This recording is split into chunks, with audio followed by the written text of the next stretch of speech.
The Summer Radio Play Festival.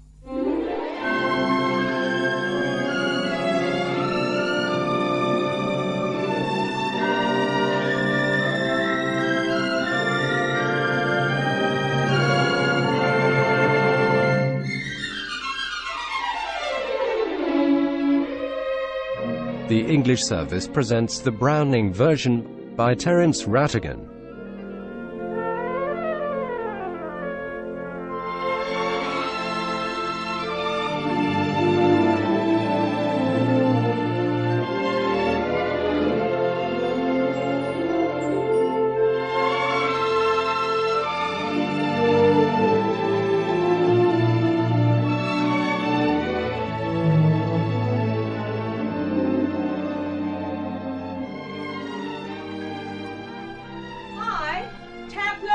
Yes?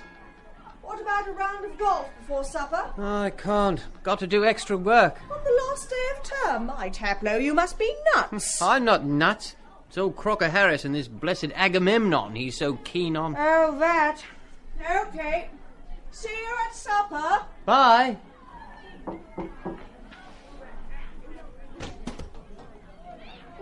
Nobody here. Sir? I say, sir? What a blighter the old crock is. Fancy setting a chap extra work and then not being here. What's this on his desk? Chalks. Oh, jolly decent, this. Wonder if I dare have another. Oh, no, someone coming up the path. It isn't him, though. It's Hunter. I wonder what he wants. Good evening, sir. Good evening. Do I know you? No, sir. What's the name? Taplow. Taplow? No, I don't. You're not a scientist, I gather? No, sir. I'm still in the lower fifth. I can't specialise until next term. That's to say, if I've got my remove all right. Don't you know yet if you've got your remove? No, sir. Mr. Crocker Harris doesn't tell us the results like the other masters. Why not? Well, you know what he's like, sir. I believe there is a rule that form results should only be announced by the headmaster on the last day of term. Yes, but who else pays any attention to it except Mr. Crocker Harris? I don't, I admit. But that's no criterion. So, you've got to wait until tomorrow to know your fate, have you? Yes, sir. Supposing the answer is favourable, what then? Oh, science, sir, of course. Yes, we get all the slackers. I'm extremely interested in science, sir. Are you? I'm not. Not at least in the science I have to teach. But anyway, sir, it's a good deal more exciting than this muck. What is this muck? The Aeschylus, sir. The Agamemnon. And your considered view is that the Agamemnon of Aeschylus is muck, is it? No, sir. I don't think the play is muck, exactly. I suppose in a way it's rather a good plot, really. Wife murdering her husband and having a lover and all that. I only meant the way it's taught to us. Just a lot of Greek words strung together in 50 lines if you get them wrong. You sound a little bitter, Taplow. I am, rather, sir. Kept in, eh? No, sir. Extra work. Extra work? On the last day of school? Yes, sir. And I might be playing golf. Anyway, you'd think he'd had enough to do himself, considering he's leaving tomorrow for good. But oh no. I missed a day last week when I had flu, so here I am. And look at the weather, sir. Bad luck. Still, there's one consolation. You're pretty well bound to get your remove tomorrow for being a good boy and taking extra work. Well, I'm not so sure, sir. That would be true of the ordinary masters, all right. You just wouldn't dare not give a chap a remove after he's taking extra work. It'd be such a bad advertisement for them. But those sort of rules don't apply to the Croc, Mr. Crocker Harris. I asked him yesterday outright if he'd given me a remove, and do you know what he said, sir? No, what? My dear Taplow, I've given you exactly what you deserve, no less, and certainly no more. Do you know, sir, I think he may have marked me down rather than up for taking extra work. I mean, the man's barely human. Have I gone too far? Yes, much too far. Oh, sorry, sir. I got sort of carried away. Evidently. Taplow? Yes, sir? What was that Mr. Crocker Harris said to you? Just, repeat it, would you? My dear Taplow, I have given you exactly what you deserve, no less and certainly no more. Not in the least like him. Read your nice Aeschylus and be quiet. Aeschylus? Look, what time did Mr. Crocker Harris tell you to be here? 7 o'clock, sir. Well, he's late. Why did you cut? You could still get 9 holes in before lock-up. Oh, no, I couldn't cut. He'd probably follow me home or something. I must admit I envy him, the effect he seems to have on you boys in his form. You all seem scared to death of him. What does he do, beat you all or something? Good Lord, no. He's not a sadist like one or two of the others. I beg your pardon? A sadist, sir, is someone who gets pleasure out of giving pain. Indeed. But I think you went on to say that some other masters... Well, of course they are, sir. I won't mention names, but you know them as well as I do. Of course, I know most masters think we boys don't understand a thing, but dash it, sir, you're different. You're young. Well, comparatively anyway. And you're science. And you canvassed for Labour in the last election. You must know what sadism is. What are public schools coming to? Anyway, the Croc isn't a sadist. That's what I'm saying. He wouldn't be so frightening if he were, because at least it would show he had some feelings. But he hasn't. He's all shriveled up inside like a nut. And he seems to hate people to like him. It's funny, that. I don't know any other master who doesn't like being liked. And I don't know any boy who doesn't trade on that very foible. Well, it's natural, sir.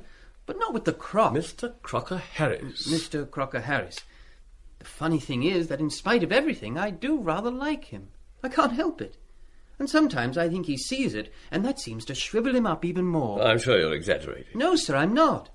In form the other day, he made one of his little classical jokes. Of course, nobody laughed because nobody understood it, myself included. Still, I knew he'd meant it as funny, so I laughed. Not out of sucking up, sir, I swear. But ordinary common politeness. And feeling a bit sorry for him, having made a dud joke. Now, I can't remember what the joke was, but let's say it was, Benedictus, Benedicator, Benedictine. Now, you laugh, sir. That's it. Well, he peered at me over the top of his spectacles, and then he crooked his finger, the way he does, you know, and beckoned me up to his desk. And he said, "Taplow, you laughed at my little pun, I noticed. I must confess I'm flattered at the evident advance your Latinity has made, that you should so readily have understood what the rest of the four did not. Perhaps now you would be good enough to explain it to them, so that they too can share your pleasure. Come along, Taplow. Do not be so selfish as to keep a good joke to yourself. Tell the others."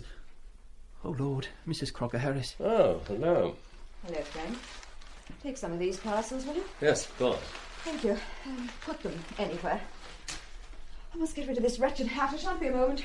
Do you think she heard? No. I think she did. She must have been standing there by the French window quite a time. If she did, and she tells him, there goes my remove. Nonsense. Waiting for my husband, Taplow? Yes. He's at the bursar's. Might be there quite a town. If I were you, I'd go. Well, he said most particularly I was to come. Well, why don't you run away for a quarter of an hour and come back? Supposing he gets here before me. I'll take the blame. I tell you what, you can do a job for him. Take this prescription to the chemist and get it made up. All right, Mrs. Crocker Harris. And while you're there, you might as well slip into Stewart's and have a nice. Here's a bob. Catch. Oh, thanks awfully. See she doesn't tell him. Okay. Oh, Taplow. Yes, Mrs. Crocker Harris? I had a letter from my father today in which he says he once had the pleasure of meeting your mother. Oh, really? Yes. Was at some fete or other in Bradford. My uncle, that's Sir William Bartop, you know, made a speech, and so did your mother. My father met her afterwards at tea. Oh, really? He said he found her quite charming. Oh, yeah. She's jolly good at those sort of functions. I'm sure she found him charming too. Well, I'd better get going. So long. Thank you for coming round. That's all right. You're staying for dinner? If I may. If you may. Oh, give me a cigarette. Here, well. Thanks. You haven't given that cigarette case away yet, I see. Did you think I would? Frankly, yes. Lucky it's a man's case. I don't suppose any of your girlfriends would want it. Oh, don't be absurd, Millie. Where have you been all this week? Correcting exam papers, making reports. You know what end of term is like. I do know what end of term is like, but even Andrew has managed this last week to take a few hours off to say goodbye to people. Oh, I really have been appallingly busy. Besides, I'm going to stay with you in Bradford. Not for over a month. Andrew doesn't start his new job until September the 1st. Now, that's one of the things I had to tell you.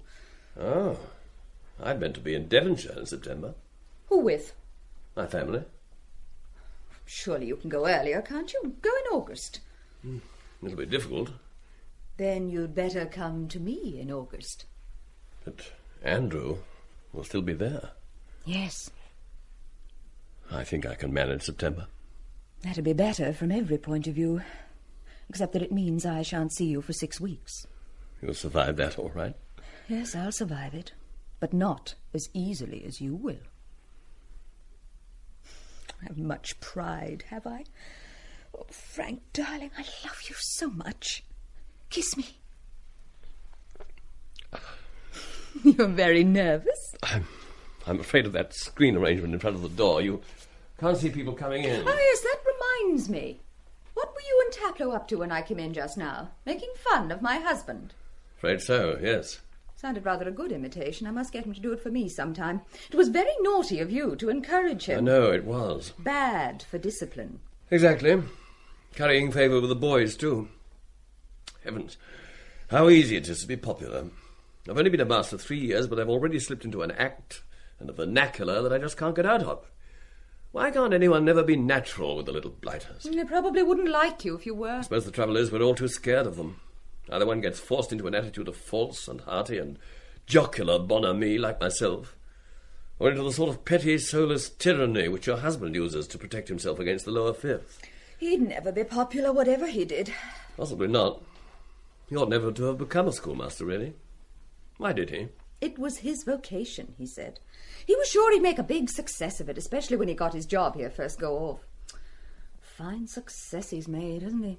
You should have stopped him. How was I to know? Talked about getting a house, then a headmastership. The Crocker headmaster? That's a pretty thought. Yes, it's funny to think of now, all right. Still, he wasn't always the crock, you know. He had a bit more gumption once. At least, I thought he had. Oh, don't let's talk any more about him. It's too depressing. I'm sorry for him. He's not sorry for himself. Well, why should you be? It's me you should be sorry for. I am. Then show me. Kiss me again, Frank, darling. No. Let go of me. I tell you, someone might come in. What have you been doing all day? Calling on the other masters' wives, saying fond farewells. I've worked off 12, I've another 7 to do tomorrow. Oh, you poor thing, I don't envy you. Oh, it's the housemaster's wives that are the worst. They're all so hideously patronising. You should have heard Betty Carstairs. Oh, my dear, it's such terribly bad luck on you both that your husband shall get his heart trouble just when, if only he'd stayed on, he'd have been bound to get a house. I mean, he's considerably senior to my Arthur as it is, and they simply couldn't have gone on passing him over, could they? There's a word for Betty Carstairs, my dear, that I would hesitate to employ before a lady. She's got her eye on you, anyway. Betty Carstairs? What utter rot. Oh, yes, she has. I saw you at that concert and don't think I didn't notice. Really, darling, really. I detest the woman. Then what were you doing in her box at Lord's? Carstairs invited me. I went there because it was a good place to see the match from. Yes, I'm sure it was. Much better than the grandstand, anyway. Oh, my word. It's all right, my dear. Don't bother to apologise. We gave the seat away, as it happens. I'm most terribly sorry. It's all right. We couldn't afford a box, you see. It wasn't that. You know it wasn't that. It's just that, well, I clean forgot. Funny you didn't forget the Carstairs invitation. Oh, Millie, don't be a fool. It's you who are the fool. Frank, have you never been in love? I know you're not in love with me, but haven't you ever been in love with anyone? Don't you realise what torture you inflict on someone who loves you when you do a thing like that? I've told you I'm sorry. I don't know what more I can say. Why not the truth? The truth is, I clean forgot. The truth is you had something better to do, and why not say it? All right.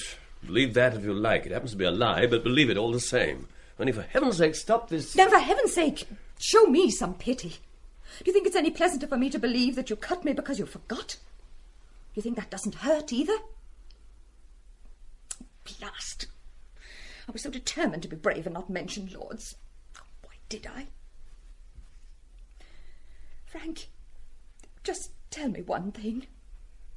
Just tell me you're not running away from me. That's all I want to hear. I'm coming to Bradford. I think if you don't, I'll kill myself. I'm coming to Bradford. Oh. Good evening, sir. Oh, good evening, Hunter.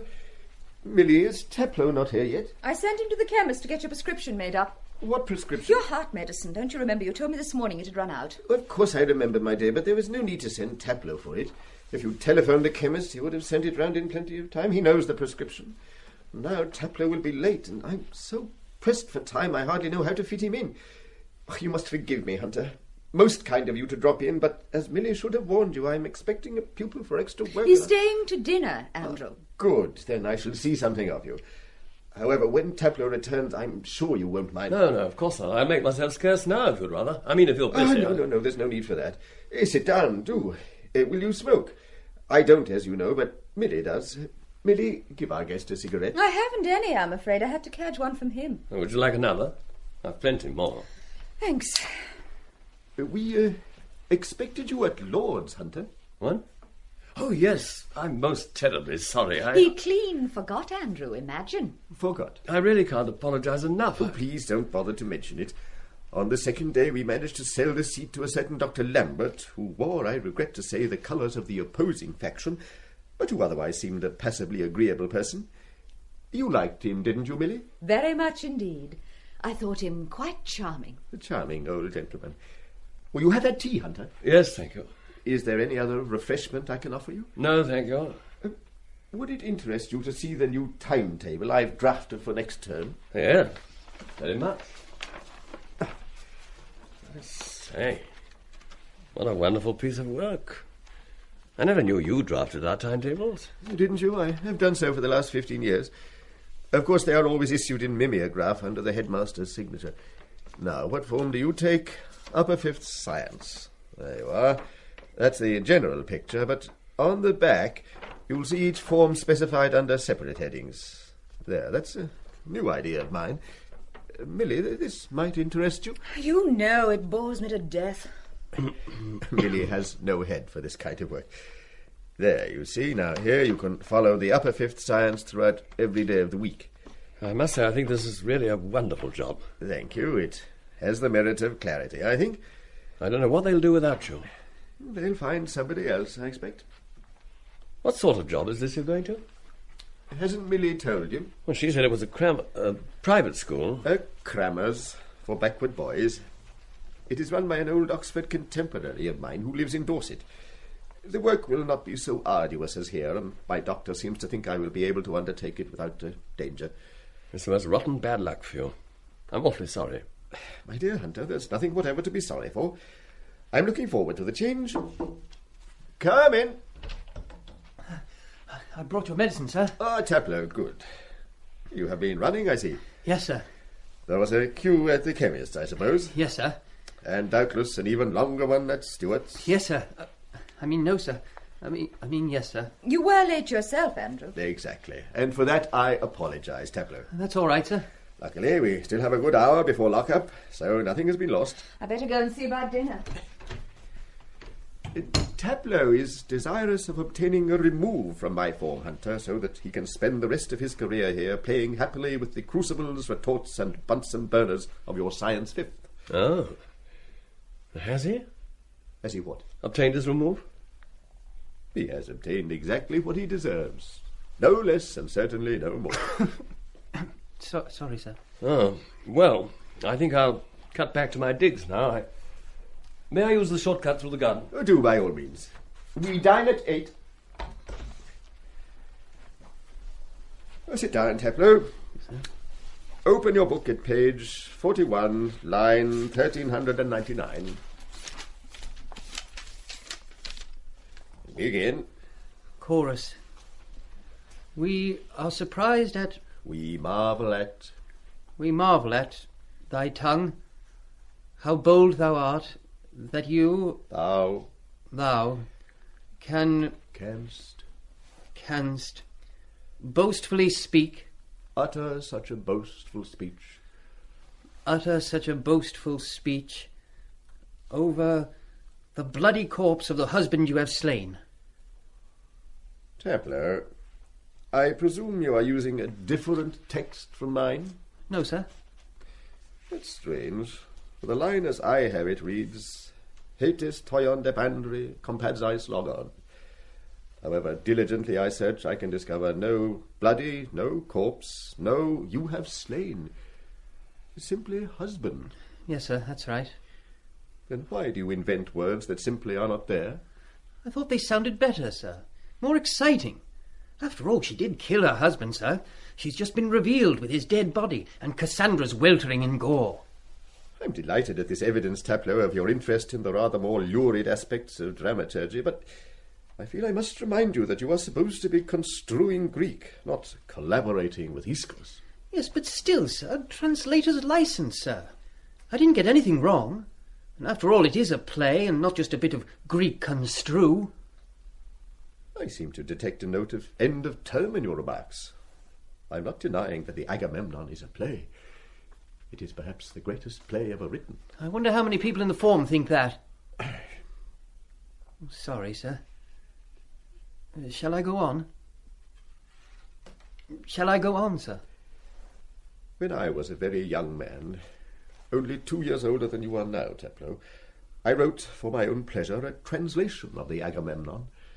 A very free translation, I remember, in rhyming couplets. The whole Agamemnon in verse? That must have been hard work, sir. It was hard work, but I derived great joy from it. The play had so excited and moved me that I wished to communicate, however imperfectly, some of that emotion to others. When I had finished it, I remember, I thought it very beautiful. Almost more beautiful than the original. Was it ever published, sir? No. Yesterday I looked for the manuscript while I was packing my papers. I was unable to find it. I fear it is lost, like so many other things. Lost for good. Hard luck, sir. Shall I go on, sir? No. Go back and get that last line right. That thou canst utter such a boastful speech over thy husband. Yes, and now, if you would be so kind, you will do the line again, without the facial contortion which you just found necessary to accompany it. The headmaster's just coming up the drive. Don't tell him I'm in. The fish pie isn't in the oven yet. I'd better go, hadn't I, sir? I mean, I don't want to be in the way. We do not yet know that it is I the headmaster wishes to see. Other people live in this building. Come in. Ah, Crocker Harris. I brought you in. I'm so glad. I hope I'm not disturbing you. I have been taking a pupil in extra work. On the penultimate of term? That argues either great conscientiousness on your part or considerable backwardness on his. Perhaps a combination of both. Quite so.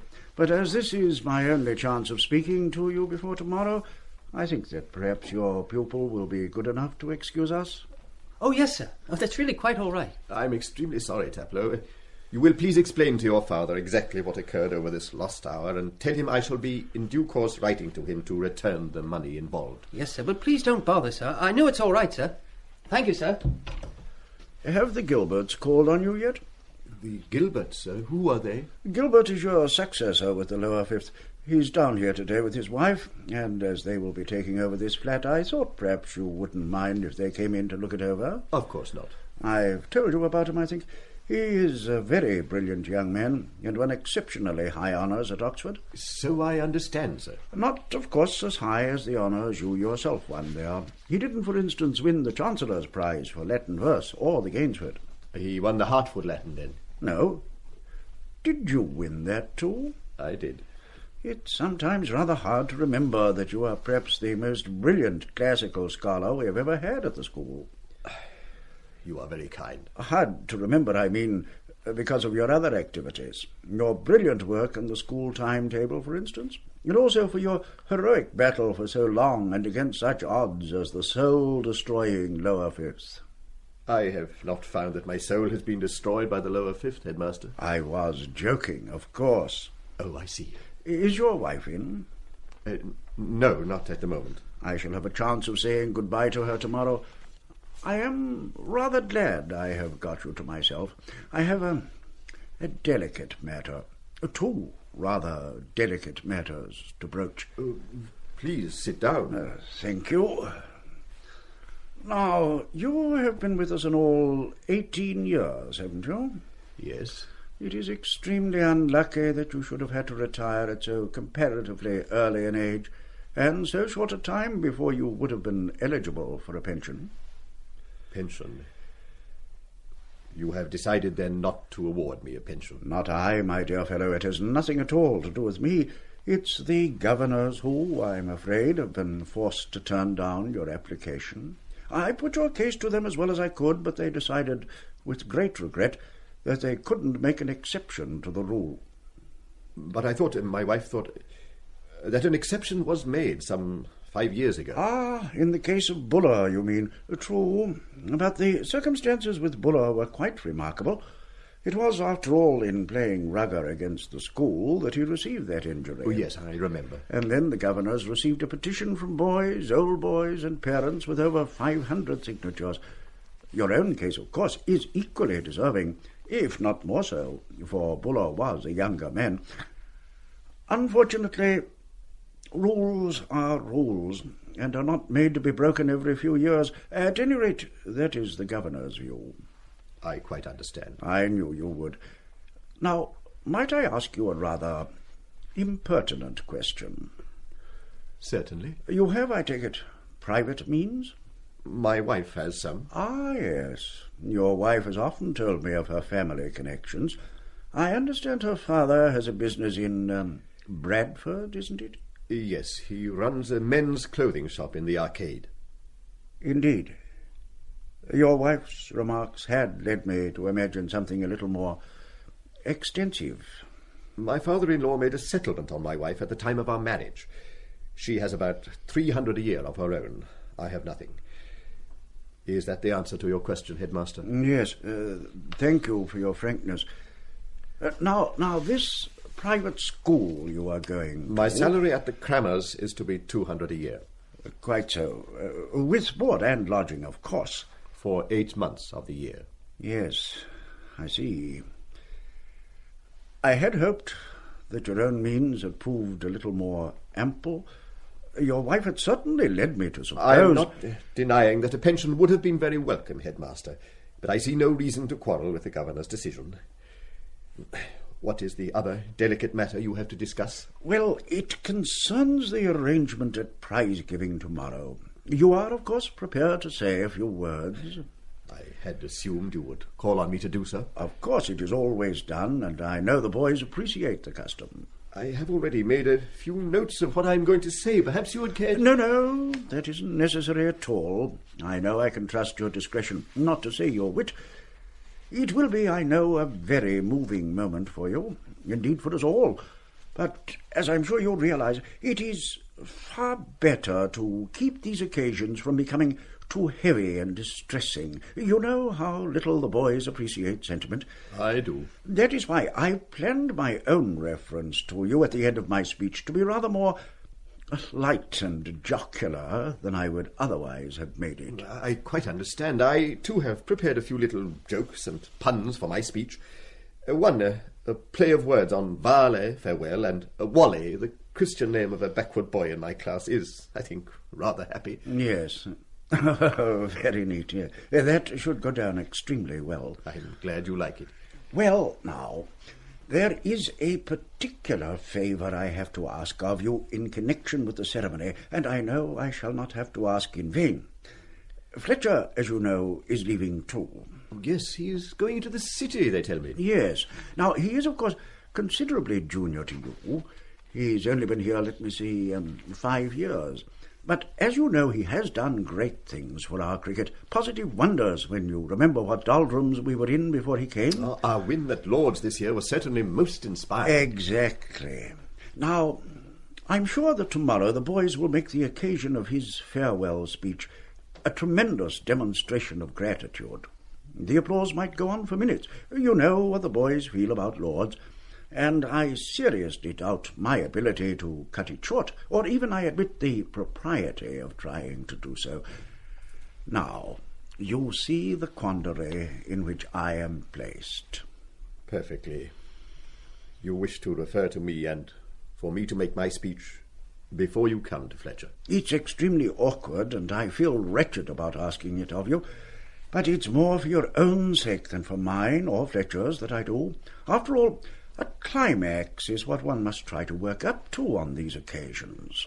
Naturally, Headmaster, I wouldn't wish to provide an anticlimax. You really mustn't take it amiss, my dear fellow. The boys in applauding Fletcher for several minutes, and yourself, say, for, well, not quite so long, won't be making any personal demonstration between you. It will be quite impersonal, I assure you. Quite impersonal. I understand.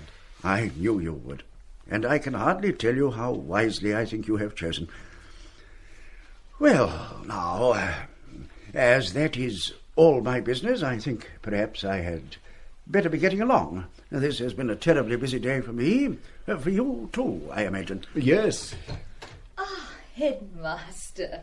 How good of you to drop in. Mrs. Crocker Harris, how are you? You're looking extremely well, I must say.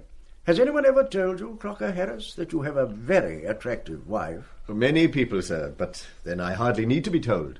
Can I persuade you to stay a few moments and have a drink, Headmaster? It's so rarely we have the pleasure of seeing you. Unfortunately, dear lady, I was just on the point of leaving. I have two frantic parents waiting for me at home. You are dining with us tomorrow, both of you, aren't you? Oh, yes, indeed, and so looking forward to it. I'm so glad. We can say our sad farewells then. Au revoir, Crocker Harris, and thank you very much. I'll see you out, Headmaster. Don't forget to take your medicine, dear, will you? No. Lucky invalid to have such a very charming nurse. I really don't know what to say to all these compliments, Headmaster. I don't believe you mean a word of them. Every word. Until tomorrow, then. Goodbye.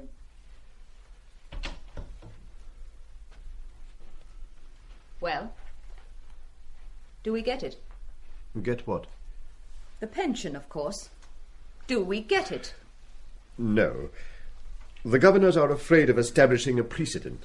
Why not? It's against the rules. Oh, Buller got it, didn't he? Buller got it.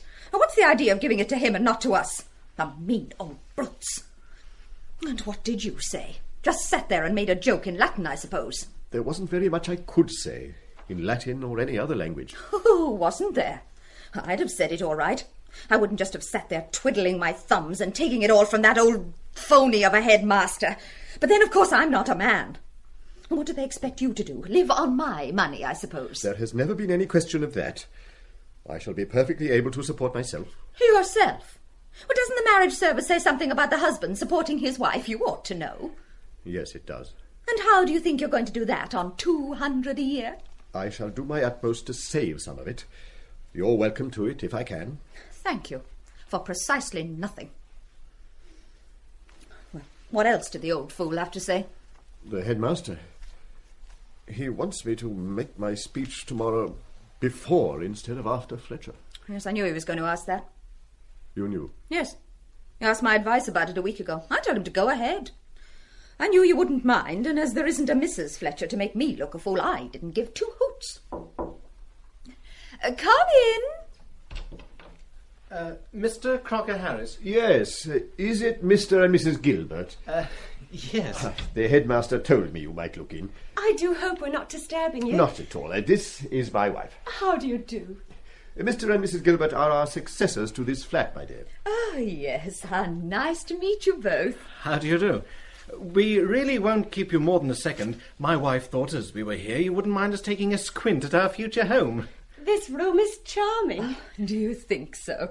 I'm afraid it isn't nearly as nice as I'd like to make it, but a schoolmaster's wife has to think of so many other things besides curtains and covers. Boys with dirty boots and a husband with leaky fountain pens, for instance. Yes, I suppose so. Of course, I haven't been a schoolmaster's wife for very long, you know. Don't swank, darling. You haven't been a schoolmaster's wife at all yet. Oh, yes, I have. For 2 months. You were a schoolmaster when I married you. Prep school doesn't count. Have you only been married 2 months? 2 months and 16 days. 17. Andrew, did you hear? They've only been married 2 months. Indeed, is that all? Oh, look, darling, they've got a garden. Oh, it is yours, isn't it? Oh, yes, it's only a pocket handkerchief, I'm afraid. Shall I show you the rest of the flat? It's a bit untidy, but you must forgive that. Of course. And the kitchen is in a terrible mess. I'm in the middle of cooking dinner. Oh, do you cook? Oh, yes, I have to.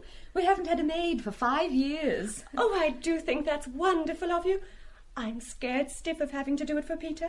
I know the first dinner I have to cook for him will wreck our married life. Highly probable. Well, these days we've all got to try and do things we weren't really brought up to do. Come along, Mrs. Gilbert, and I'll show you the worst.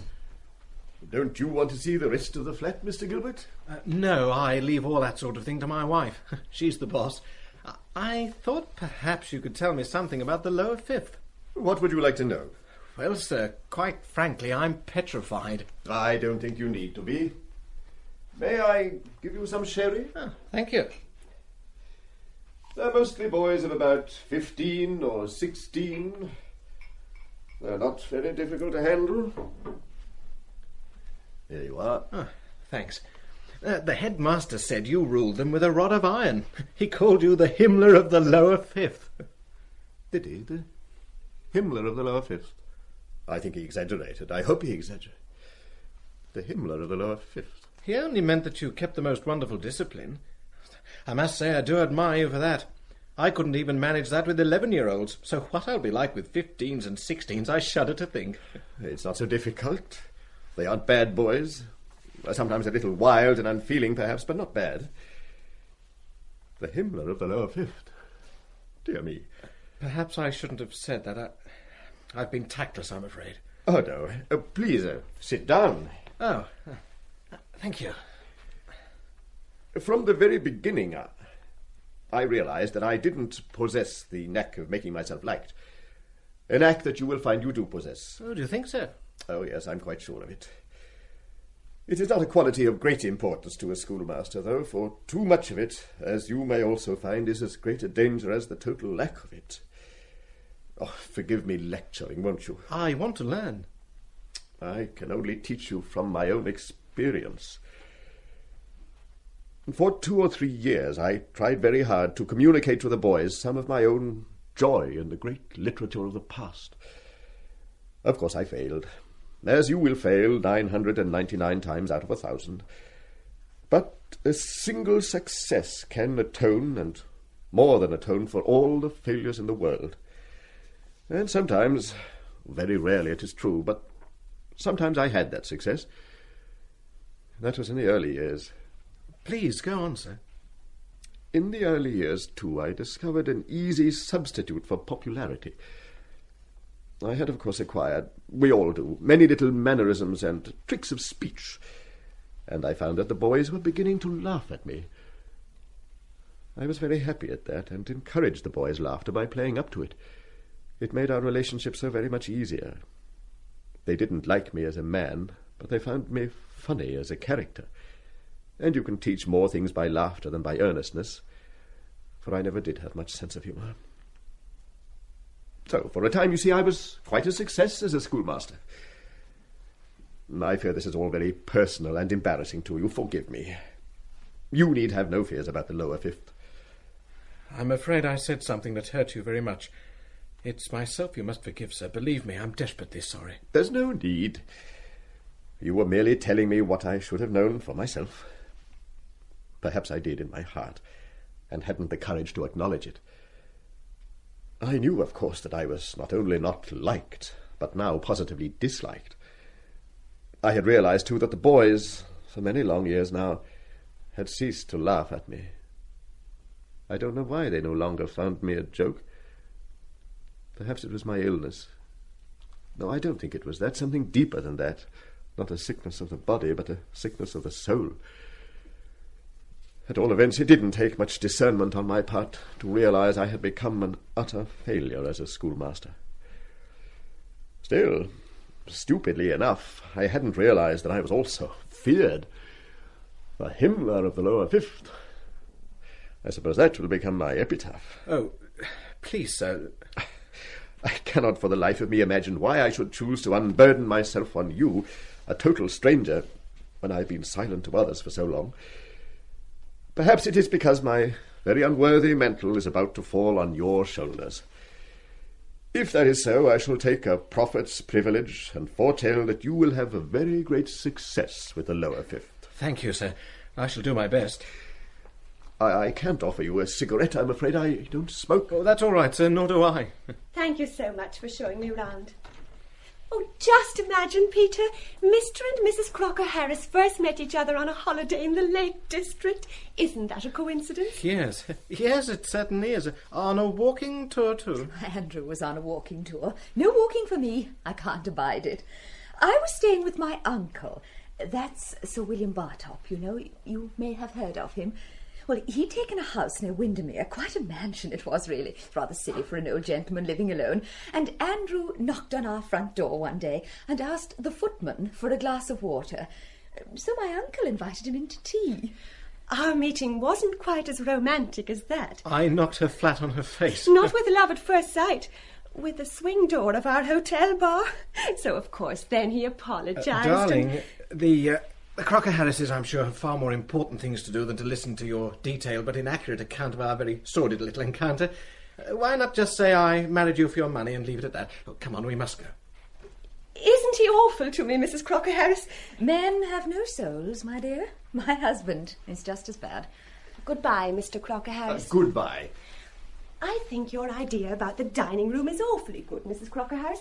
If only I can get permission from the school. Goodbye, sir. Oh, you will, I know, respect the confidences I have just made to you. I should hate you to think I wouldn't. Oh, I'm sorry to have embarrassed you.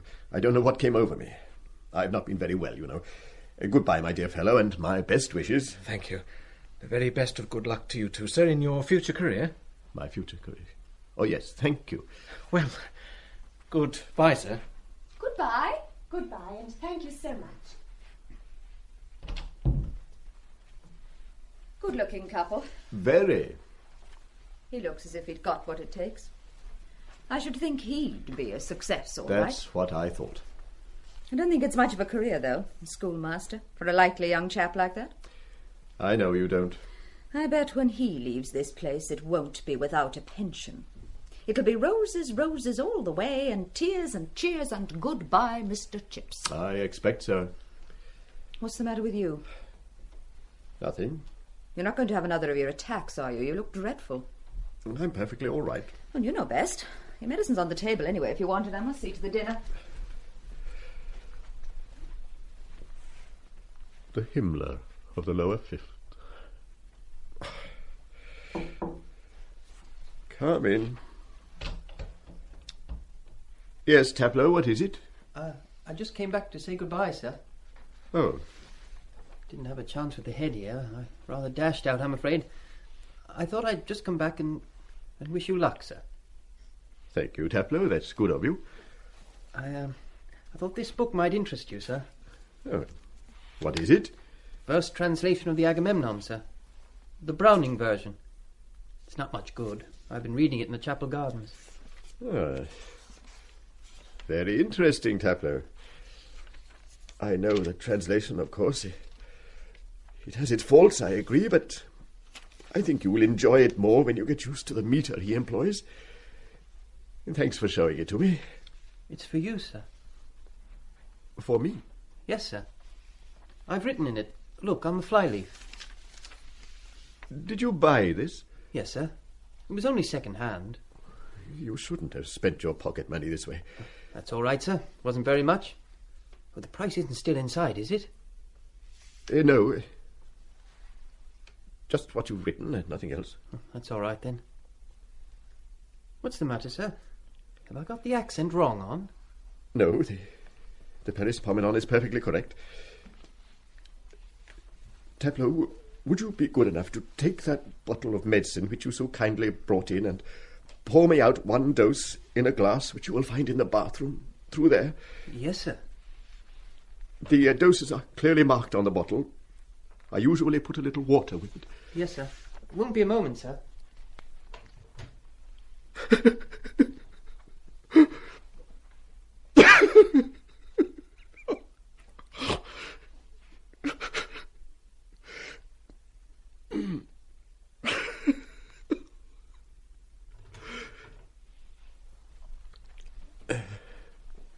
you are, sir.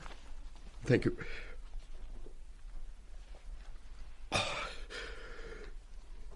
You must forgive this exhibition of weakness, Tableau. The truth is, I have been going through rather a strain lately. Of course, sir. I quite understand. Come in. Oh, sorry, I thought you'd be finished by now. Come in, Hunter, do. It's perfectly all right. Our lesson was over some time ago, but Tableau most kindly came back to say goodbye. You sure I'm not intruding? Oh, no. I want you to see this book that Tableau has given me, Hunter. Look, a translation of the Agamemnon by Robert Browning. Do you see the inscription he has put into it? Yes, but it's no use to me, I'm afraid. I never learnt Greek. Then we'll have to translate it for him, won't we, Tableau? Yes, sir. Ton kratunta maltekos theos prosoten eumenos prosterketai. That means, in a rough translation, God, from afar, looks graciously upon a gentle master. It comes from a speech of Agamemnon's to Clytemnestra. I see. Very pleasant. And very apt. Very pleasant. But not, perhaps, after all, so very apt. Cut along, Tableau. Very well, sir. Goodbye, sir. The best of luck. Goodbye, Tableau. And thank you very much. Goodbye. Dear me. What a fool I made of myself in front of that boy. And in front of you, Hunter. I can't imagine what you must think of me. Oh, nonsense. I'm not a very emotional person, as you know, but there was something so very touching and kindly about his action. And coming as it did just after. This is a very delightful gift, don't you think? Delightful. The quotation, of course, he didn't find entirely by himself. I happened to make some little joke about the line in form the other day. But he must have remembered it all the same to have found it so readily. And perhaps he means it. I'm sure he does, or he wouldn't have written it. Hello, Frank. I'm glad you're in time. Give me a cigarette. I've been gasping for one for an hour. Oh, certainly.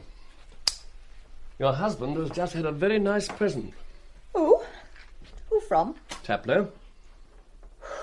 Oh, Tableau. Let's see. Is this a book? The Browning translation of the Agamemnon.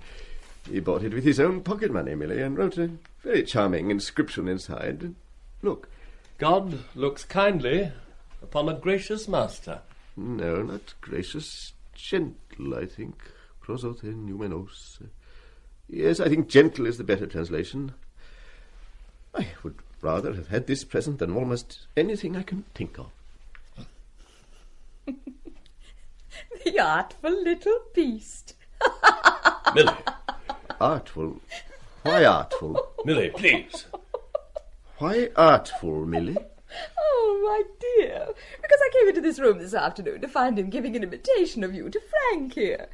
Obviously was scared stiff. I was going to tell you and you'd ditch his remove or something. Oh, I don't blame him for trying a few bobs worth of appeasement. I see. Well, take your book. Put it on the table, will you? Where are you going, dear? Dinner's nearly ready. Only to my room for a moment. I won't be long. You've just had your medicine, dear. I shouldn't take another dose if I were you. I am allowed 2 at a time. Well, see it is 2 and no more, won't you? I will. Millie, how could you? Oh, why not? Why should he be allowed his comforting little illusions? I'm not. Listen, you're to go to his room now and tell him that was a lie. Certainly not. It wasn't a lie. If you don't, I will. I shouldn't if I were you. It'll only make things worse. He won't believe you. We'll see about that. Oh, go ahead. See what happens. He knows I don't lie to him. He knows what I told him was the truth, and he won't like your sympathy. He'll think you're making fun of him, like Tableau. You may be right. Well, that's that. We're finished, Millie, you and I. Oh, Frank, really? Oh, don't be hysterical. I'm not. I mean it. Oh, yes, you mean it. Of course you mean it. Now, just sit down, dear, and relax, and forget all about artful little boys and their 5-bob presents, and talk to me. Forget? If I live to be 100, I shall never forget that little glimpse you've just given me of yourself. Frank, you're making a frightening mountain out of an absurd little molehill. All right. But the mountain I'm making in my imagination is so frightening that I'd rather try to forget both it and the repulsive little molehill that gave it birth. But as I know I never can, I tell you, Millie, from this moment, you and I are finished. You can't scare me, Frank. I know that's what you're trying to do, but you can't do it. I'm not trying to scare you, Millie. I'm telling you the simple truth. I'm not coming to Bradford. All right, my dear. If that's the way you feel about it, don't come to Bradford. Right. Now, I think you ought to go to your room and look after Andrew. I'm leaving. Oh, no. No, stop a minute, Frank. I don't understand. Really, I don't. What have I done? I think you know what you've done, Millie. Go and look after Andrew. Andrew? Why the sudden concern for Andrew? Because I think he's just been about as badly hurt as a human being can be. And as he's a sick man and in a rather hysterical state, might be a good plan to go and see how he is. Hurt? Andrew? Hurt? Oh, you can't hurt Andrew. He's dead. Why do you hate him so much, Millie? Because he keeps me from you. That isn't true. Because he's not a man at all. He's a human being. You've got a fine right to be so noble about him after deceiving him for 6 months. Twice in 6 months. At your urgent invitation. Thank you for that. I deserved it. I deserve a lot worse than that, too. Oh, Frank, forgive me. I didn't mean it. You better have the truth, Millie. It had to come sometime. I've never loved you. I've never told you I loved you. I know, Frank. I know. I've always accepted that. You asked me just now if I was running away from you. Well, I was. I knew that too. But I was coming to Bradford. It was going to be the very last time I was ever going to see you. And at Bradford I would have told you that. You wouldn't. You wouldn't. You've tried to tell me that so often before, and I've always stopped you somehow. Somehow. I would have stopped you again. I don't think so, Millie. Not this time. Frank, I don't care what humiliations you heap on me. I know you don't give two hoots for me as a person. I've always known that. I've never minded so long as you cared for me as a woman. And you do, Frank, you do. You do, don't you? It'll be all right at Bradford. You'll see. It'll be all right there. I'm not coming to Bradford, Millie. Perhaps you'd be so kind as to put this medicine bottle away, Millie. How much have you taken? You should know me well enough by now, my dear, to realise how unlikely it is that I should ever take an overdose. I must put the final touches to the dinner. I'm not staying to dinner, I'm afraid. Indeed, I'm sorry to hear that. You'll have a glass of sherry? No, thank you. You'll forgive me if I do. Of course. Well, perhaps I'll change my mind. About Taplow. Oh, yes? It is perfectly true that he was imitating you. I, of course, was mostly to blame in that. And I'm very sorry. That is perfectly all right. Was it a good imitation? No. I expect it was. Boys are often very clever mimics. We talked about you, of course, before that. He said... You probably won't believe this, but I think I ought to tell you. He said he liked you very much. Indeed. I can remember very clearly his exact words. He said, he doesn't seem to like people to like him, but in spite of that, I do. Very much. So, you see, it looks, after all, as if the book might not have been a mere question of appeasement. The book? Dear me, what a lot of fuss about a little book. And not a very good little book at that. I would like you to believe me. Possibly you would, my dear Hunter, but I can assure you I'm not particularly concerned about Taplow's views of my character. Or about yours either, if it comes to that. I think you should keep that book all the same. You may find it'll mean something to you after all. Exactly. It will mean a perpetual reminder to myself of the story with which Taplow is at this very moment regaling his friends in the house. I gave the Croc a book to buy him off, and he blubbed. The Croc blubbed. I tell you, I was there, I saw it. The Croc blubbed. My mimicry is not as good as his, I fear. Forgive me. And now let us leave this idiotic subject and talk of more pleasant things. Do you like this sherry? Got it on my last visit to London. If Taplow ever breathes a word of that story to anyone at all, I'll murder him. But he won't. If you think I will, you greatly underestimate my character as well as his. Goodbye. Are you leaving so soon? Well, goodbye, my dear fellow. As this is the last time I shall probably ever see you, I'm going to offer you a word of advice. I shall be glad to listen to it. Leave your wife. So that you may the more easily carry on your intrigue with her? How long have you known that? Since it first began. How did you find out? By information. By whose information?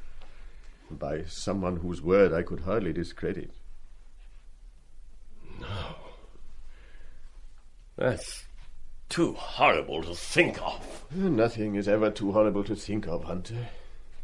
It is simply a question of facing facts. She might have told you a lie. Have you faced that fact?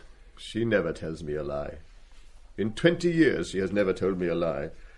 Only the truth. This was a lie? No, my dear Hunter. Do you wish me to quote you dates? And she told you 6 months ago? Isn't it 7? Then why have you allowed me inside your home? Why haven't you done something? Reported me to the governors, anything, made a scene, knocked me down. Knocked you down? You didn't have to invite me to dinner.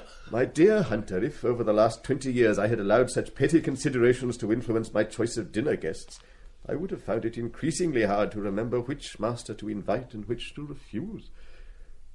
You see, Hunter, you mustn't flatter yourself you're the first. My information is a good deal better than yours, you understand. It's authentic. She's evil. That's hardly a kindly epithet to apply to a lady whom I gather you have asked to marry. Did she tell you that? She's a dutiful wife. She tells me everything. That at least was a lie. She never lies. That was a lie. Do you want the truth? Can you bear the truth? I can bear anything.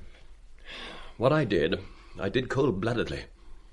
Out of weakness and ignorance and crass stupidity. I'm bitterly ashamed of myself. But in a sense, I'm glad you know, though I'd rather 1,000 times that you'd heard it from me than from your wife. I won't ask you to forgive me. I can only tell you with complete truth that the only emotion she has ever succeeded in arousing in me, she aroused in me for the first time 10 minutes ago. An intense and passionate disgust. What a delightfully chivalrous statement. Oh, forget chivalry, Croft, for heaven's sake. Forget all your fine mosaic scruples. You must leave her. It's your only chance. She's my wife, Hunter. You seem to forget that.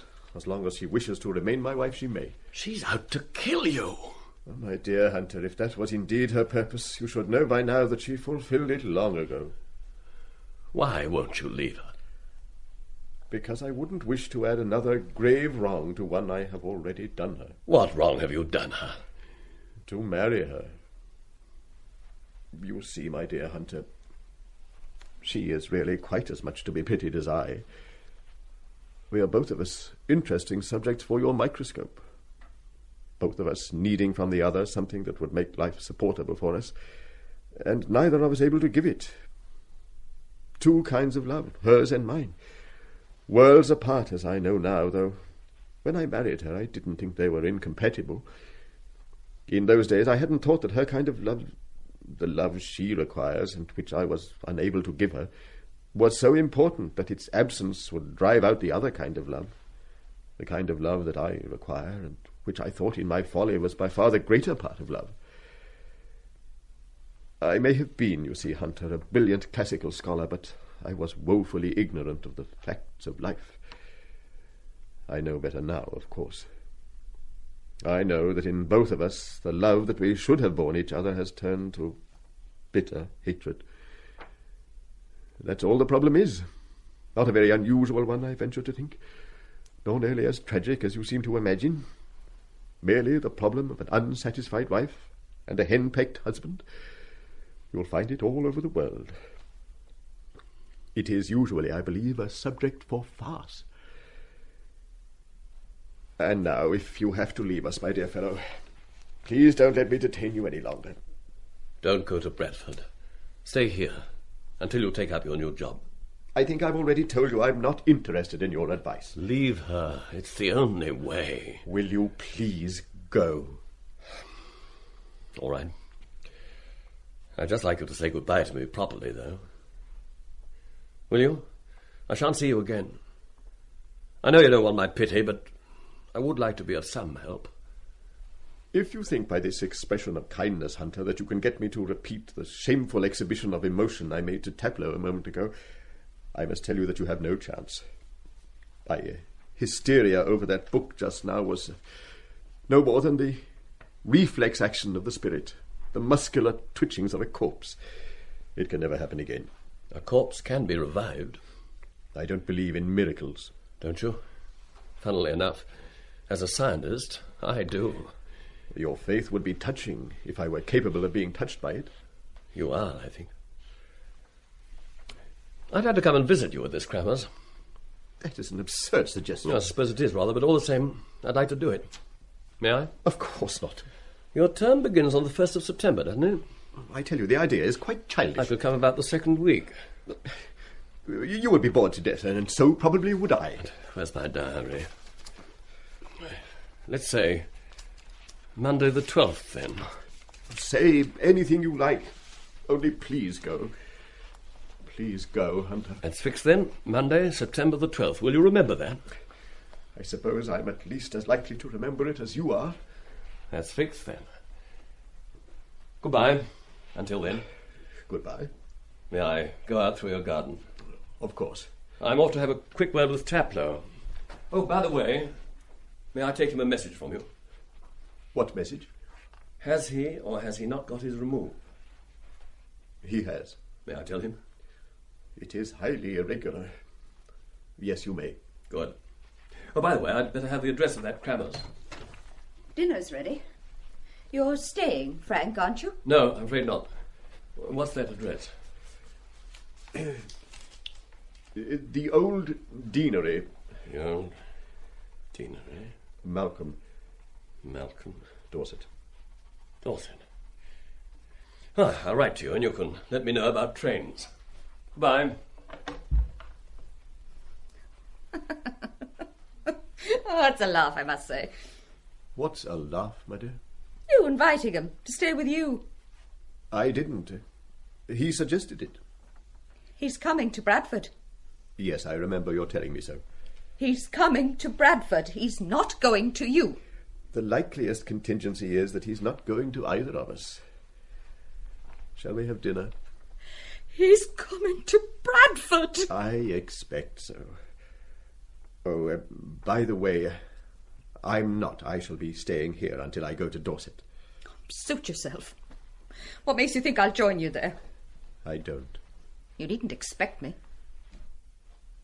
I don't think either of us has the right to expect anything further from the other. I don't... Excuse me.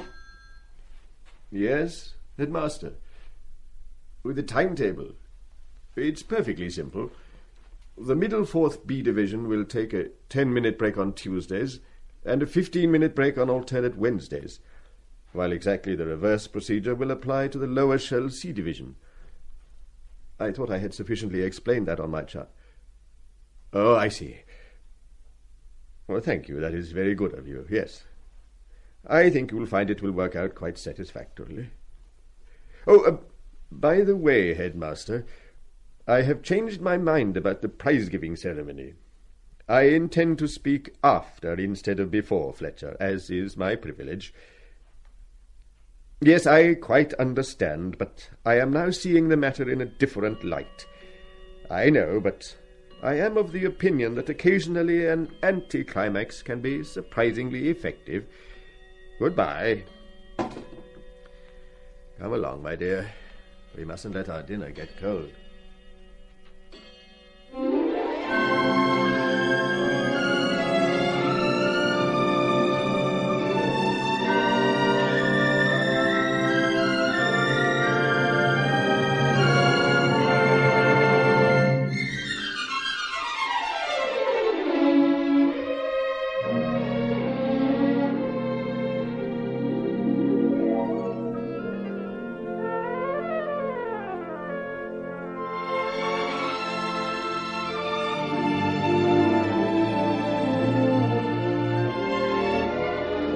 You have been listening to the Browning version by Terence Rattigan in our special Summer Radio Play Festival.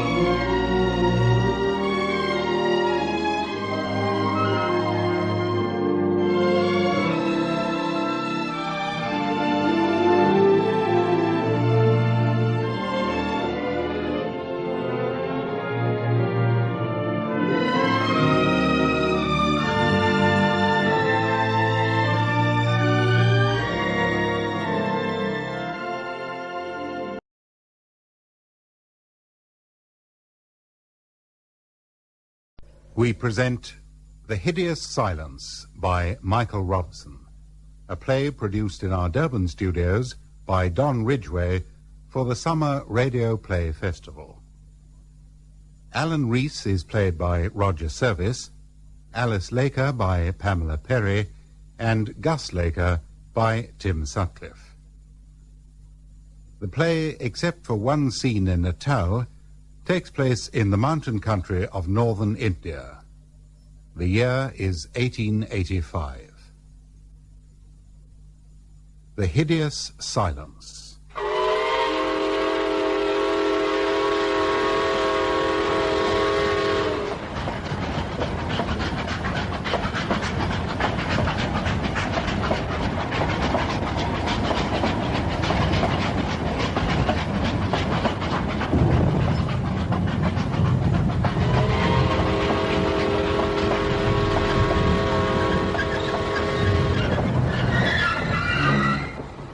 What the devil's going on? Why are we stopping? There must be something on the track. Oh, not another cow. I don't believe it. You don't get cows on the line in mountain country, Mrs. Fairfax. Then what? There's been no military activity in this part of northern India for years. If you'll stand aside, I'll find out. You'd better stay with your wife, Captain. What?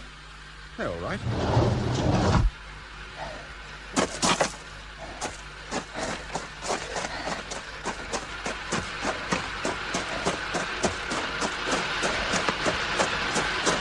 We seem to be in trouble, gentlemen. May I help you? We're sitting ducks, sir. That landslide's headed straight for us. If we reverse, though, it'll miss us, driver. Not a hope, sir. It's too much of an incline. Well, there's only one thing for it. We must try to get out of here. Come on, give me a hand up and I'll help you shovel coal. We'll never make it, sir. We'll certainly never make it if we don't try. Come on, gentlemen.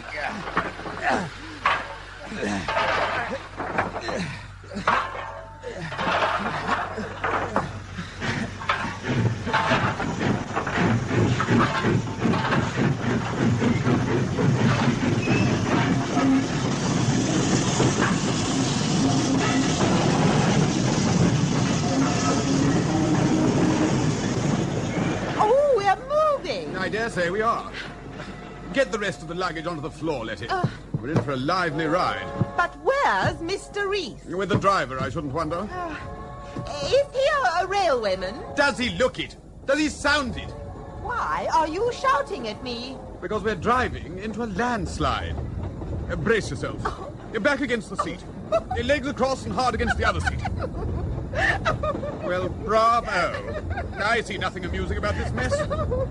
I've often thought it before, Ned, but I've never dared say it. We should have done much better if you'd gone into the Navy, like your father.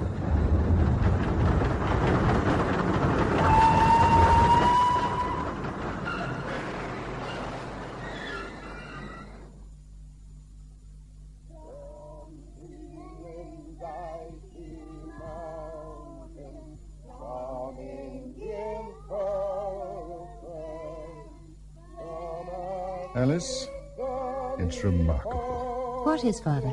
What does that young man think he's doing with the village children? He thinks he's turning them into devout little Christians. It's rather charming, really, to hear an evangelizing ditty in the lower Himalayas. But Chail isn't Bishop Stortford. So why does he try to persuade those poor little children of Shiva that it is? Well, Mr. Harding's paid to propagate the gospel, just as we're paid to run this hotel. Mr. Harding is fulfilling his obligations to Mother Church. Alice, that curate is a prig and a bore. Sil, Burraped time, old friend. Acha. Why are you grinning like that? He can't answer you. He has a mouthful of pan.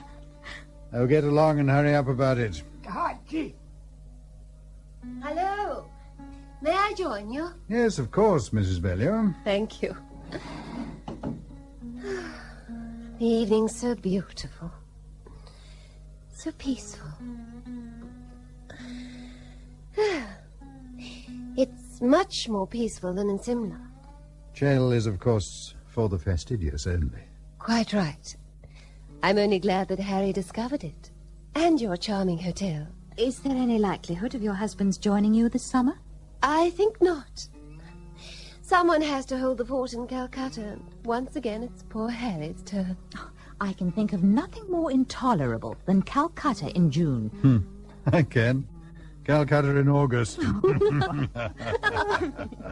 Oh, here's Seal.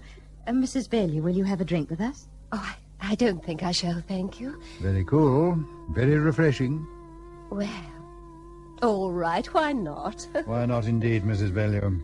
Seal, a drink for the Memsahib. Gin and limes? Lovely. Isn't it time your other guests arrived? Captain and Mrs. Fairfax and the other gentleman. Oh, he's a Mr. Reese, and he's not a military man. I'm afraid that's all we know about him. Do you think he plays at cards? If he doesn't already, I'm confident that you'll soon instruct him. You must confess there's little else to do in the evening. There are, of course, complete editions of Scott, Dickens and Thackeray in the smoking room, should you feel so inclined. Oh, I find it so difficult to read small print by lamplight. Then you must hurry off to the oculist in Simla. They tell me he's very fashionable. Mr. Laker, you are deplorable. But you shan't provoke me tonight, at least. Will that charming Mr. Ralphs be visiting you later in the season? I do hope so. Mr. Ralphs is in Burma, we gather, doing something about King Theobald. Oh, it's time they captured that dreadful creature. You may be sure they will do very shortly, if Mr. Ralphs has any say in the matter. He seemed a most capable gentleman. And who better to judge his capabilities than you? What can you mean, Mr. Laker? That you're an excellent judge of men. If I didn't know you better, I should take that remark amiss. It's high time you stopped provoking Mrs. Bailey, Father. There's a limit to anyone's good nature. My dear young lady, would I ever say anything offensive to you? I'm an excellent judge of men. Oh, well said. You deserve that, Father.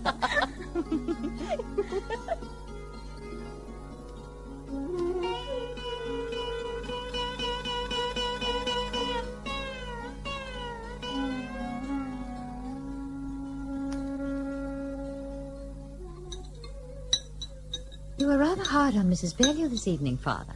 You will have to stop indulging yourself. If she should take offence and go somewhere else, our accounts will look rather sick. Where else would she go? She can't afford Simla, not the life down there. Well, that's hardly the point, is it? It's not her fault she's here on her own. Can't be much fun for her, really.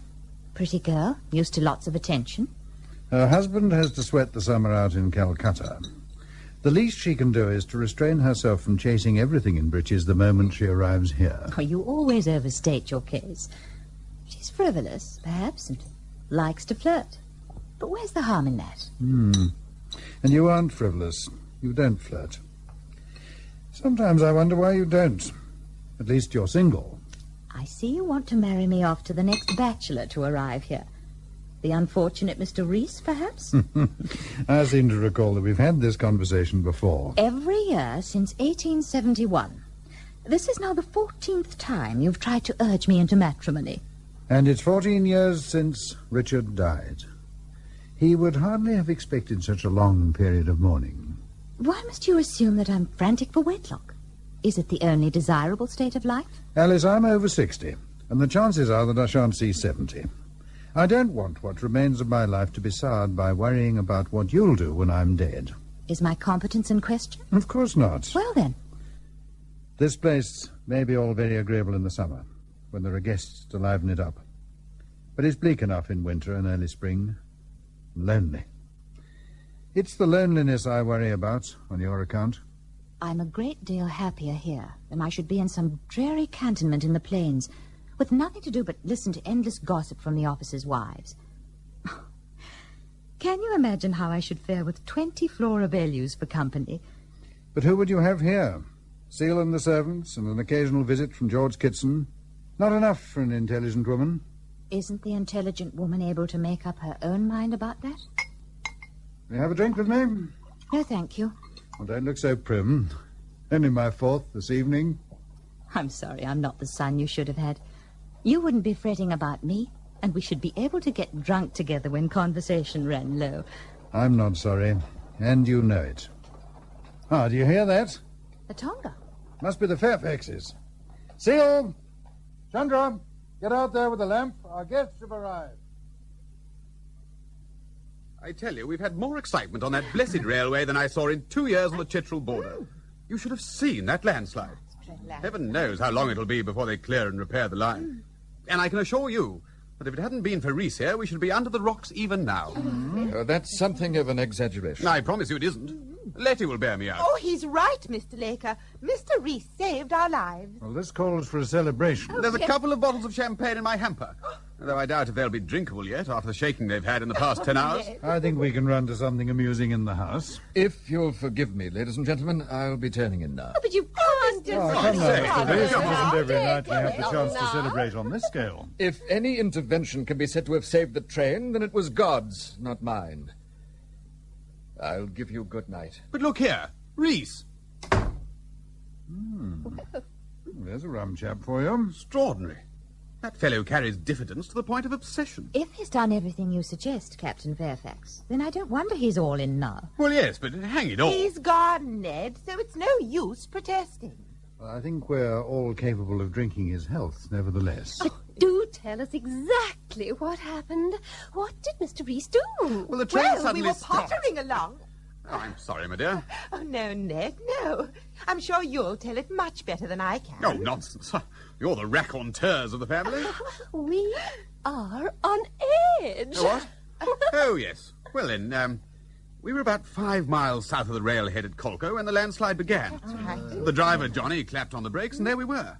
Absolute sitting ducks, just waiting to be crushed to death. Couldn't go backwards because the incline was too steep. Couldn't go forward because the chaps in the cabin were in a blue funk. Nightmare situation. Nightmare situation. But Mr. Reese ran up the line and made the driver and the fireman move on. He was actually shoveling coals himself for 2 miles until we'd left the landslide well behind. Well, bully for him. I tell you, he was black as your hat by the time we reached Colco. Passengers all wanted to give him a vote of thanks. But the chap simply disappeared into the market. Extraordinary form. By the time the first Tongas arrived to take us to Simla, he was back again. Spruced up and tight-lipped as ever. Tight-lipped as ever. He didn't want to discuss it at all. He's clearly a very modest man. All he would say was, that fool of a driver should be in a tin chapel, not a railway cabin. Railway cabin, it's true. I always thought taciturn was a word you find only in books. Until we met Mr. Reese.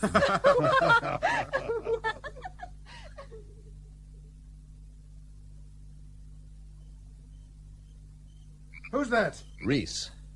Good Lord. Sorry to snap like that. I thought it might be a prowler. I startled you? Quite all right. I say, are you warm enough on the veranda? Yes, perfectly, thank you.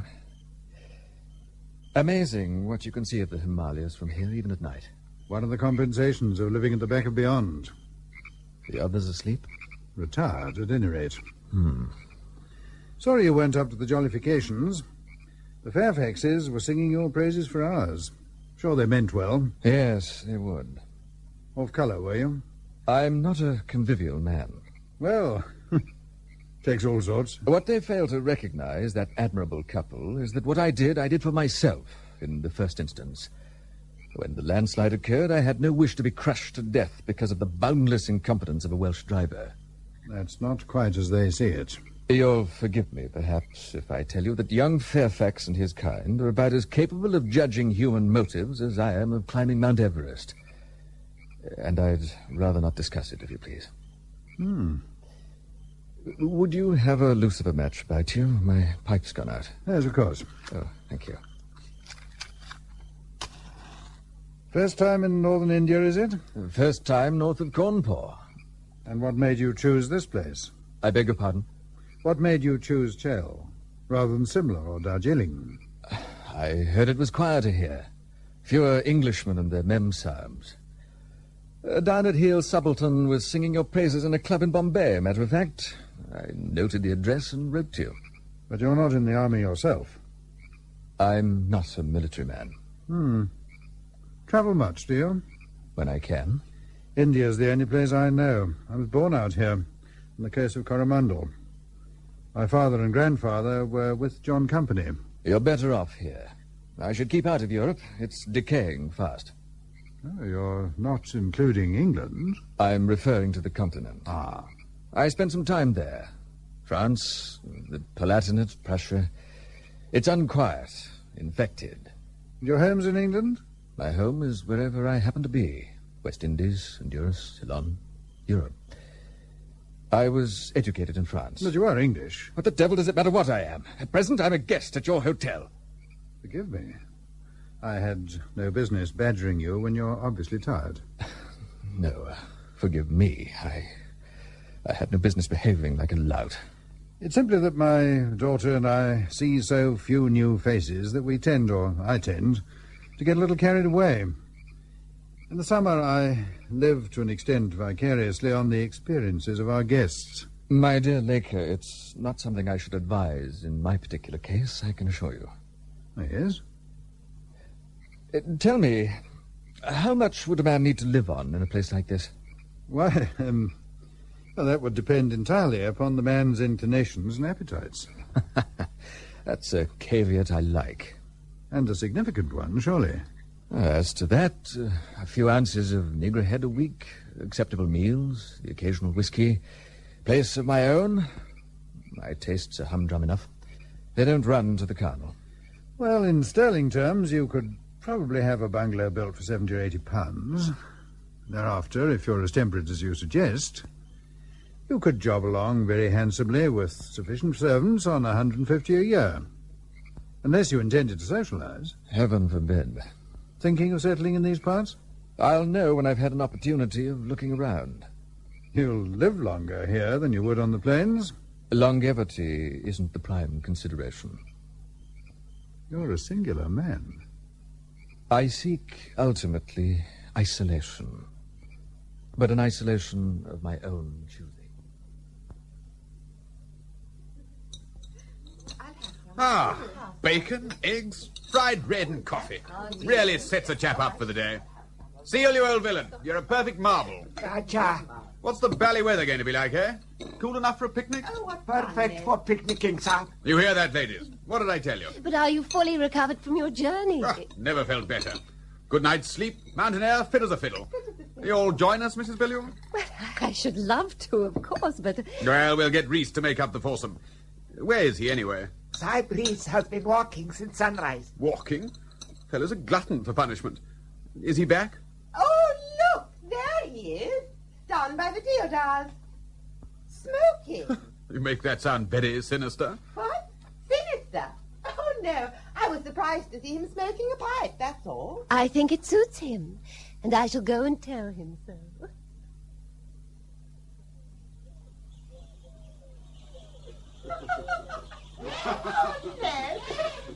Good morning, Mr. Reese. Up and about early? Morning, ma'am. What are you looking at so keenly? I was watching that pair of elephants. Do you see them there in the forest? Oh, good heavens, yes. Do you suppose they're wild? With two young fellows sitting on their necks, I should scarcely imagine so. Oh, dear. Are they really two mahouts? I'm afraid I can't see as clearly as you can. But there they are, plain to be seen, not 100 yards off. I have something of an astigmatism, Mr. Reese. Then don't you possess a pair of spectacles? No lady looks her best wearing spectacles. No lady with an astigmatism can see her best without them. You're very formidable, aren't you? Very logical. You must learn to make allowances for a woman's vanity. Captain and Mrs. Fairfax are proposing a picnic today. They're hoping you'll join us. Picnic? Picnic. Yes. Surely to goodness you know what a picnic is, Mr. Reese. I'm sorry, the notion doesn't appeal to me. No, but why? It's a beautiful day. A shame to waste it. Is any alternative to a picnic the waste of a day? How difficult men are. You know what I mean. I came to the mountains for peace, Mrs. Bellew, not picnics. Then you won't come. Haven't I made myself sufficiently clear? But there's so much more fun with the Force, and... do say you'll come. Strange though it may appear to you, I have no desire to spend my first full day here in the way you suggest. I say, he's ticking her off. He's reading the jolly old riot act. Riot Act? Oh, dear.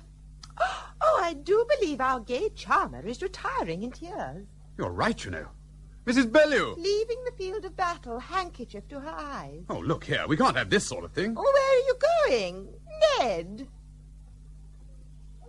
Mrs. Bellew in tears, is she? I've no idea. She certainly appeared to be. She won't take no for an answer. Invited you to the picnic, I suppose. An invitation I refused. Must have been pretty short about it, to discompose her like that. Well, she's a chatterbox, of course, but she's good-hearted enough. She's a stupid and insensitive young woman. I say, that's coming it a bit strong. In addition, she is petulant and conceited, and above all, she cannot stop talking. Well, yes, but was there any need I'm going inside. I have some letters to write. I see. What luck, Ned? What? Extraordinary sort of morning this has turned out to be. People flying off the handle in all directions. All directions. Well, then, a picnic for 2 or for 3? 3. Mrs. Bellew will soon be herself again. I was pretty sharp with Reese just now. Few home truths, and he soon cleared off. Now, Ned, we're here for a holiday, and I don't want it spoilt with a lot of silly and unnecessary quarrelling. Who said anything about quarrelling? I was merely setting the matter to rights. And I hope so, I really do. Mr. Reese is a highly strung gentleman, and a little of your boisterousness will go a long way with him. He's not one of your noisy subalterns, you know. If he were, we'd be having an altogether jollier time of it, I dare say. How's it coming along, Alice? Everything under control? I think so. I shall have to leave with the hampers in half an hour or so. Have they all gone picnicking? All but Mr. Reese. He went down into the village for a stroll. But I think he's reading on the lawn now. Solitary cove, isn't he? He seems to me to be a very private man. Yes. Well, I hope he won't find the younger element here too lively for his tastes. Oh, I shouldn't worry too much on that account. He knew it was a small hotel when he first wrote to us. Can't have expected it to be entirely empty. Suppose not. Why do you say that so dolefully? Oh, I don't know. I believe he'd like to open up a little. But there's something constraining him. I tell you what, why not ask him to drive you to the picnic site with the hampers? Do you think that's wise? I think it's worth a try. He's going to be thrown together with the others for at least a month, so he might as well get used to their company. If he doesn't want to stay on there, he can always come back on his own.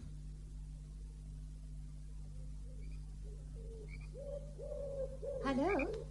Ah, Miss Laker. What have you got there? Fresh lemon juice. It's very hot already. Very kind. Thank you. My pleasure.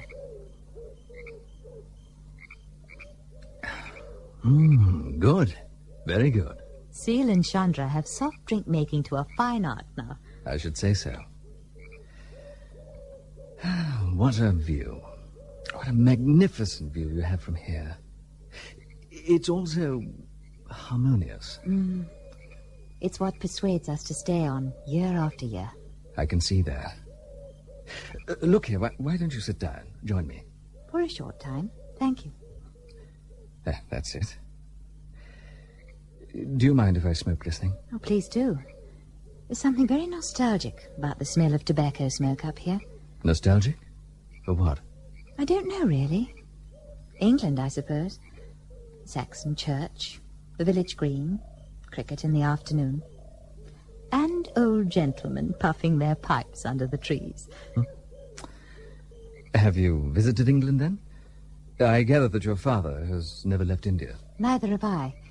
No, my vision of England is entirely based on light reading and the comments of the guests we have here. It's a composite of other people's memories and my own imagination. Well, it's not entirely inaccurate. My father was a vicar in Devon, and his living embraced very much the kind of community you were describing. You're going back, aren't you? Sooner or later? I don't know. I don't know at all. Well, have you no family that you miss? Travellers, habitual exiles, have no business with families they can never visit. It's an extreme form of selfishness. But what about sailors and the military? The profession of arms isn't something I can discuss with any degree of impartiality. I'd much sooner talk about Chael and the life here. Ah, then we can kill two birds with one stone. How so? Well, I have to take the hampers up to the picnic. If you care to drive the Tonga for me, I'll tell you everything you want to know about Chael. Is that an ultimatum? If you say so, Mr. Reese.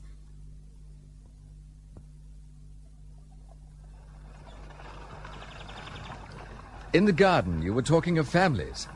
May I ask why you never married? Why, Mr. Reese, is this an entirely proper conversation for our first journey together? I can't imagine why I asked you. It must be the altitude. But there it is. I have asked. And I expect nothing but what you would properly wish to say.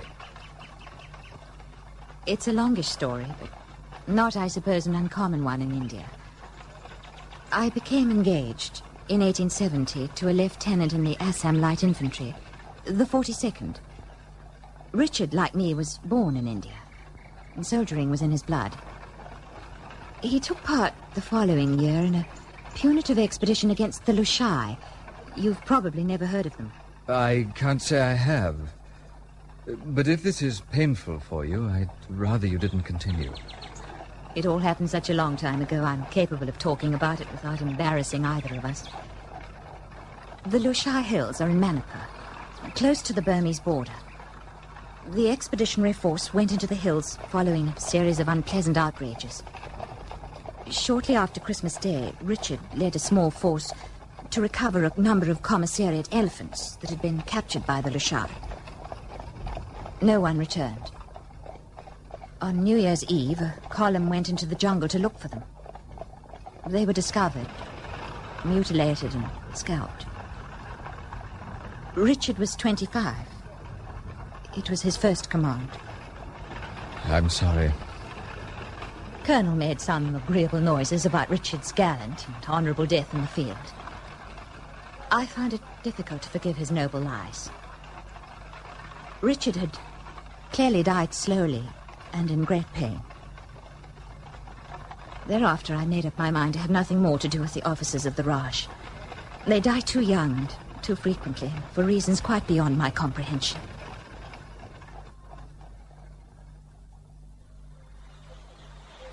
Do you think they'll be long, Ned? I'm very thirsty. There's always the beer. Should be quite cold by now. It's been in the stream for a couple of hours. I don't care for beer, darling, as you very well know. Neither, I'm sure, does Mrs. Bellew. Alice promised us wine, didn't she? I believe so. All the way from Pondicherry. Trust the French to look after themselves if we don't. It really is very hot, even in the shade. I say, what about that? Who is it? I can't see as far as that. Why, it's Alice Dacre, driven by Mr. Reese. Extraordinary. She's somehow succeeded with him where the rest of us have failed. Later. Where the devil are you? Hello. What are you doing in jail, Kitson? Oh, getting away from Simla, principally. Well, sit down. Drink? Oh, no, thanks. Had too much at luncheon. Got a splitting headache and I'm feeling liverish. Physician, heal thyself. This is something quinine won't cure. I shall have to try abstemiousness. Oh, but this is very serious. Where are your guests, anyway? Are they all arrived now? Oh, yes, and they're picnicking. Alice is with them. They'll be back shortly, I imagine. They want to be home by sundown. Oh. Oh, pity Alice ain't here. I wanted to have a word with her. I don't think it's any use. What? I don't think it's any use persisting with Alice. She seems to have no interest in marriage whatsoever. What's the matter with the girl? Damn it all, it's not as if I wanted to carry her off 1,000 miles away. The change would be a moderate one. That's not the way she appears to see it. She's discussed me with you? No, not you. Just marriage, generally. Oh, I can't make her out. Not at all. She's had a great many proposals, some facetious, some serious, from all kinds and conditions of men over the past 10 years or so. You're not alone in failing to make her out. But she isn't getting any younger. Most women of her age have 3 or 4 children. That's what she needs. How can you be sure what she needs or wants? I certainly can't. And I've known her all her life. But you can make her see reason. She respects your judgment. As far as Alice is concerned, reason doesn't enter into the scheme of things. She's looking for love, I've no doubt, but she's also looking for someone to love. And evidently she hasn't found him yet. But when a woman's over 30, to talk of love is a little disingenuous, surely. Marriage becomes a partnership based on respect, a hope for companionship. You make it sound like a building contract. Alice doesn't have your Bernosic attitude towards marriage. And after all, why should she? Is it wrong to be practical? Do you disagree with me? In principle, no. In practice, yes. You don't love her, but she would be useful to you. She's an excellent housekeeper, an accomplished hostess, and strong men don't, in fact, turn ashen when they see her face. All useful notches on the social totem. But Alice wants a sweetheart, not a tallyman. Trouble with you, Laker, is I never know whether you're being serious or not. I'm never certain myself most of the time. But I'm very serious in the matter of Alice's happiness. I believe she's a girl in a million, and I trust her to arrive at her own decision in a matter as important as this. Time to go. Sun's below the yardarm and it's time to go. Oh, you're so noisy, Ned. Oh, I was having such a nice doze. Aha, the shadows are lengthening, and the mosquitoes will be on us in swarms any minute. Oh, how horrid. Come on. Plenty more days for plenty more picnics. The horse, Peterkin. Oh, is he always as revoltingly hearty as this, Mrs. Fairfax? Always. Except when he's asleep. I suppose we should get back before nightfall. The track's not too good, even in the best of the day. Would you bring the hampers, Mr. Reese? Yes, of course. Tell you what, Reese, I don't mind betting I can get back home in shorter order than you can. How about a bit of a race? Oh, don't be so childish, Ned. Oh, yes, do let's have a race. I'm not at all sure it's a good idea. Army versus all comers. How about it? You may be a very good driver, Captain, but these are young ponies. I don't want one breaking a leg. Ah, you worry too much, little miss. Do the beasts good to extend them a bit. Now, who's coming with me? I do hope Ned Fairfax isn't going all out all of the way. There are some awkward bends further on. Like most of his kind, Fairfax is long on bravura, but short on common sense. Your average officer suffers from a complete want of imagination. In action, this can be a positive advantage, but behind the lines, it produces some deplorable effects. For a civilian, you seem to know the military very well. I've seen them at first hand. I served with a neutral ambulance unit during the Franco-Prussian War. Oh, what a hideous experience. What made you do that? Mr. Reese? I suppose I was anxious to observe human folly on the grand scale. I don't imagine the world will see another Sedan in my lifetime. I'm sure your motives were more generous than that. You mustn't judge the rest of the world by your standards. I'd say you were incapable of selfishness. But virtually everything in my life has been shaped by expediency, and nothing nobler than that. I wonder what your wife would say to that. My wife? What makes you suppose I have a wife? Mrs. Bellew, ahead of us. Oh, there. Looks as if she's taken a tumble. But alone? What's happened to their Tonga? Perfectly ridiculous. When he's in better shape, I shall give him a good dressing down. Might have broken all their necks. I did warn him before they set off for home. He's going to have to pay for a new axle tree. Oh, can't it be mended? Possible. There's a split right through it. Have to be replaced. Oh, hello, Reese. How is the young lunatic? It was a clean break, fortunately. Now his leg's in splints, he'll be all right. But it's going to be painful for a while. He's lucky to have had someone with medical knowledge to look after him. I'm very grateful for all you've done. Maddening thing is that Kitson left only half an hour before you all arrived back. In the event, I don't think he could have made a better job of Fairfax's leg than you have. Kitson? He has a practice in Simla. He comes up to see us quite frequently. To see you quite frequently. What sort of age would he be? Oh, 45, I dare say. He's 48. Why? Do you know him, Mr. Rees? No. Man I'm thinking of would be much older than that. I beg your pardon. Do help yourself to whiskey. Clean forgot to offer you some earlier. I'd like a drink now, thank you.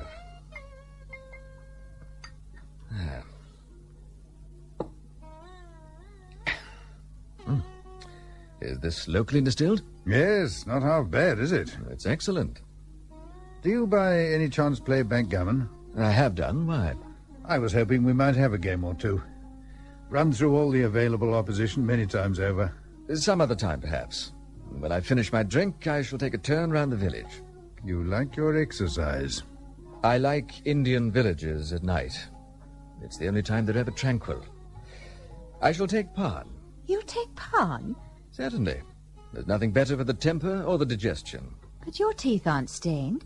You have to chew areca seeds and cardamom habitually before your teeth will discolour. I seldom take more than one Pan a day.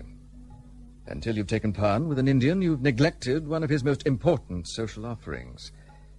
In English terms, it's like going to someone's home for tea and refusing to drink their tea because it's a filthy habit.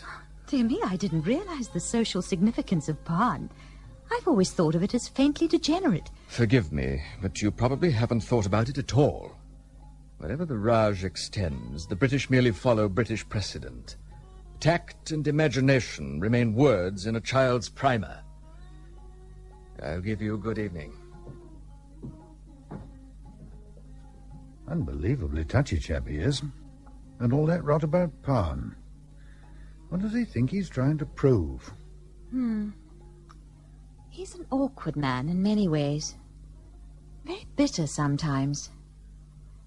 But I think the awkwardness arises from his need to speak his mind at all times, regardless of people or circumstances. Yet he was civil enough with Fairfax. The family doctor couldn't have been more considerate at 5 guineas a visit. I'm sure he wants to like people, but he's constantly on his guard against them. But what does he do, Alice? Has me foxed completely. Doesn't have the manner of someone with private means, and yet he's a gentleman. Very odd. Very odd indeed. He has the bearing of a soldier, and the reactions of a soldier in emergency. Yet he evidently detests the military. He made that very clear this afternoon on our way back from the picnic. There's something he's keeping dark. I don't know what it is or why. You see, he doesn't make any of the right noises. What on earth do you mean? Look here, most men, when they find themselves in strange surroundings, make clearly defined opening gambits. Within 10 minutes, they let it be known where they fit socially, where they come from, what they do, and whom they know. And in turn, they receive similar information from the others. It's all far more stylized than you'd at first imagine, but it serves a very useful social purpose, and we all do it. Not so with friend Rees. He seems determined to obscure everything but the fact of his presence here. Like a fox trying to run with a pack of otterhounds. Very rum. Exceedingly rum. You know, I think I have rather a clever old father. It's taken you long enough to acknowledge that. But there are 2 things about Mr. Rees that he can't conceal, try as he might. He's very lonely, and he's very unhappy. That guest of yours did a splendid job on Fairfax's leg. I should like to meet him. Oh, he should be back fairly soon. He's been botanizing in the mountains all day. I've never known such a man for exercise. He's never still. He was often away at daybreak, long before we could thank him for being so marvellous yesterday. You say this Rees was in the Franco-Prussian scrap? He must have seen some horrors there. I don't believe he'd be willing to talk about it. He's a very reticent gentleman. Oh, well, we must put a stop to that. There's a dozen families in Simla would like to meet him, I'll be bound. Oh, they might even get him an introduction to the Viceroy. He sounds the right sort. I don't think our Mr. Rees is much of a socializer, Dr. Kitson. You make him sound a thoroughly morose beggar. What does he do? Oh, we're all dying to find out. He's very mysterious. Rees, his name is. Is he Welsh? I believe he comes from Devon. His father was a vicar there. How in the world did you discover that? In conversation. How else? Oh, look, would that be him now? Oh, you know what my vision is like. But he's leading the pony. And in this heat. Oh, I expect Tommy cast a shoe. Chandra, go and take Tommy from Reese Bahadur. Reese Bahadur, indeed. Very honorific, aren't we? Hello, Mr. Reese. Have you had problems with the pony? I think he's pulled a muscle. He's been limping it for a while. Oh, come inside and have a drink. You must be exhausted. I'll wash and change first, thank you. Oh, do come and meet Dr. Kitson. He's full of praise for your medical skill. Kitson? How do you do, my dear fellow? And congratulations. Dr. Kitson, Mr. Reese. How do you do, sir? If my assistants could handle broken limbs just half as well as you do, I'd be a much happier man. Good of you to say so. Look here. Have we met somewhere before, you and I? I think not. Oddly enough, Mr. Reese does know a Dr. Kitson, but obviously not you, George. Extraordinary coincidence. Where'd you meet him? Honduras. Now, if you'll excuse me, I'll clean up a little. Oh, but you're coming back. We must have a drink together. Not before dinner. I have some correspondence to attend to. Oh, I say. Reese. Yes? Were you ever in South Africa? No. You see? You see what we mean? Mr. Reese is not a man for idle conversation. Not a man for any sort of conversation, seemingly. But I'm certain I've seen him before. Peter Maritzburg, perhaps. Or Robinson's Drift. In Natal, certainly. But you can't have done. He's just told us he's never been in South Africa. Alice, I never forget a face. Names, yes, in and out like water through a colander. But faces, no. Anyway, it's quite unimportant, and I suggest we all stop guessing. I'll remember sooner or later. In any event, I'd like to have a word with you, if you'll excuse us, Mrs. Bellew. Oh, yes. Take a turn round the garden with me, Alice. If you wish. Forgive us, Mrs. Bellew? Oh, why, of course. I'll call in on Mrs. Fairfax. I dare say she'd like some company now. What a good idea. Come along, my dear. I waited for you yesterday as long as I could, but I had to leave before you returned. An appointment in Simla. Oh, yes. I've been beating about the bush for weeks now, trying to pluck up the old courage, what? Anyway, here we are, and... Alice. Yes, George, I'm all attention. Oh, dash it all, you're just like your father. Always have the feeling you aren't taking a chap seriously. I'll try, I promise. You know, we get along pretty well together, you and I. And we're not adolescents any longer. We know how the world wags. And, well, I've been weighing up the situation for quite some time now, and, You've decided to make a proposal of marriage. Right. What? I didn't mean to steal your thunder, George, but if I hadn't said it for you, I believe we should have been walking round and round the garden until we were both quite giddy. Oh, yes. Well, it's a relief to have it off my mind, of course, and I shan't deny it. May we sit down now? Oh, of course. There you are. Taken you by surprise, have I? Hope you're not offended. I don't think any woman could be offended by an honourable proposal of marriage. George, if I appear to be searching for words, it's because that's exactly what I am doing. Are yes and no so frightfully difficult to find? Let me ask you something. Oh, well, of course, my dear. Ask away. Are you in love with me? Clearly you aren't. Do you love me? And that's rather a different question. I'm devoted to you. You must know that, surely. My pony's also devoted to me. So is Seal. In his unguarded moments, even my father might express some such sentiment. Oh, you're too clever by half, Alice. I'm a straightforward sort of chap, and I want you to marry me. I hope, I believe that you're fond of me. I'm sure we should be happy. I'm happy now, living as I am. Look, I'm sorry I didn't dress the whole thing up a little more romantically. A woman's a right to expect something more memorable than a middle-aged doctor's bumblings. But there it is. I am middle-aged, and forgive me, Alice, but you're no longer a girl with her hair just up. At our time of life, we have to face these facts. Then let us by all means face them. You're a man with a man's natural needs and inclinations.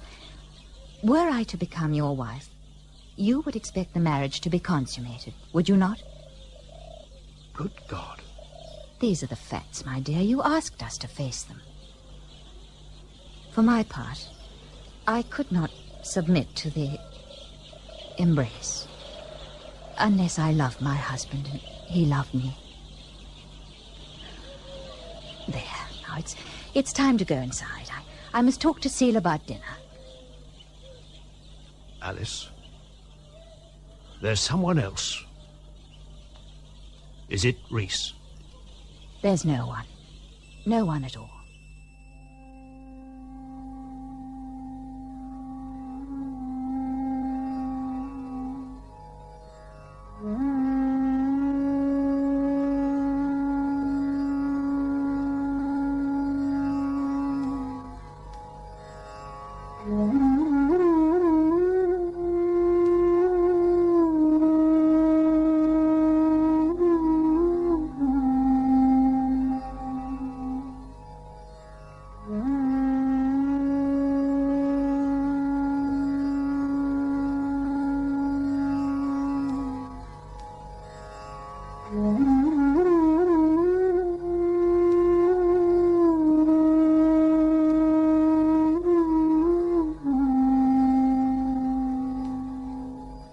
Reese is letting himself go tonight, isn't it? I can see we shall have to keep him permanently drunk. Well done, Reese. Another drink? You know, I think I shall. Thank you. And you, Dr. Kitson, it's your turn now to entertain us, I think. Oh, yes, come along, George. We've all done our best, so what about a song from you? Oh, you must be mad. I'm completely tone deaf. Oh, shame. You shan't wriggle out of it as easy as that. My dear, I swear that if I attempted to sing, the entire room would clear on the instant. But you must have something up your sleeve. Spot of conjuring, perhaps. Conjuring, perhaps, or recitation. Yes, a monologue. Altogether your style, I should have thought, George. Oh, a lot of persistent beggars, aren't you? Yes. Oh, very well. I shall have to dredge through my memories a moment. Then we shall sit down and watch you dredge. What about, you know we French stormed Ratisbon? An Austrian army awfully arrayed. Prospero's farewell to the Magic Isle. Now, give a chap a bit of hush. All right, I've got it. Oh, lovely. I hope I can remember the blessed thing. Oh, we shall help George should you stumble by the wayside. All right, here we go. Steady the buffs. The Patriot by Robert Browning. Capital. Yes, The Patriot by Robert Browning. It was roses, roses all the way, and myrtle mixed in me path like mad. The house roofs seemed to heave and sway. Excuse me. I see. Evidently not to Reese's taste. Nonsense, he's had a bit too much to drink. I hope he's all right. It wasn't the drink that upset him. It was the poem, and I know why. Don't be absurd, George. He wanted some fresh air, that's all. No, I knew I'd seen that face somewhere before. Though when I saw him last, he wasn't sporting moustaches. By God. Small wonder he couldn't stomach the Patriot. That fellow was once a British officer, and he was court-martialed for cowardice in South Africa. Mr. Reese? Mr. Reese, where are you? Mr. Reese? I'm here. Are you all right? Perfectly. Wanted some fresh air, that's all. Dr. Kitson's recitation wasn't upsetting you. Why the devil should it? I beg your pardon. I have something of a headache. I was worried. You shouldn't be. May I ask you something? I have no right to expect an answer, but I must ask you anyway. What on earth do you mean? Have you ever seen Dr. Kitson? That Dr. Kitson, before today? Never. Why? Have you ever been to South Africa? Of course I haven't. Why do you wish to know? It's quite unimportant, and I promise you I shall never trouble you again. Alice, Yes? you've been extraordinarily kind to me since I came to jail. I'd like you to know that I appreciate it very deeply. More than I can adequately explain. It's not entirely disinterested. I beg your pardon? You're one of the few men I've met since Richard died whom I should like to know a great deal better. I wish I could... Will you excuse me? I must get back to the others. Alice? I don't care what the fellow may or may not have done. I won't have scandal of this sort about a guest under my roof. Dash it all, Kitson, you must be mistaken. The man's got nerves of iron. If you'd seen the way he dealt with that train near Culker... Near Culker? If it hadn't been for Mr. Reese, we should both be dead now. Absolutely. No, Kitson, you're barking up quite the wrong tree. Reese may be an odd sort of chap. Deep sort of fellow, I'd say. But when it comes to the push, he's utterly reliable. First rate. George, you're mistaken. Mr. Reith had no idea what you alleged just now. And if you wish to visit this house ever again, I must insist that you promise never to repeat that abominable canard. I see. You prefer the silence of a stranger to the testament of an old friend. Don't be so melodramatic. Anyone can make a mistake, and that's what you've done. But it would be very hurtful if Mr. Reese should hear about it. Now, will you do as I ask? Oh, it's high time I left. Party's got out of hand. You began it, you know. We were all enjoying ourselves until you made that extremely unpleasant remark. Remark? I'm going to bed. Are you coming, Ned? Oh, rather. If you'll give me a hand up. Here you are. There. Well, I hope we've heard the last of all this. Oh, look here, Kitson. None of us is saying you're a liar. All we're saying is that you must be mistaken. Now, why don't you leave it like that? There's a good fellow. Good night.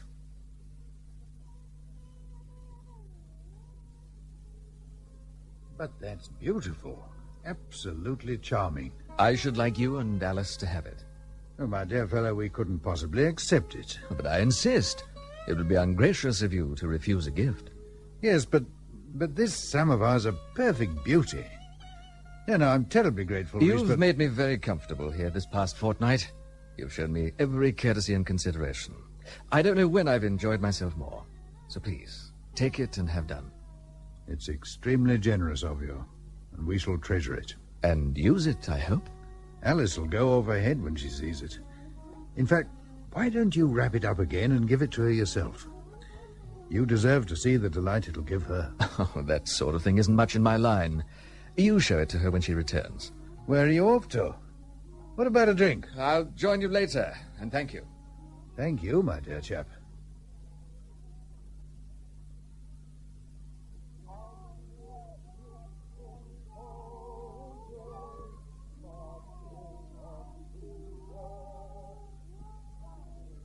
What the devil's that caterwauling? Oh, the inexhaustible young Harding about his muscular Christianity again. With tribal children? You have no idea.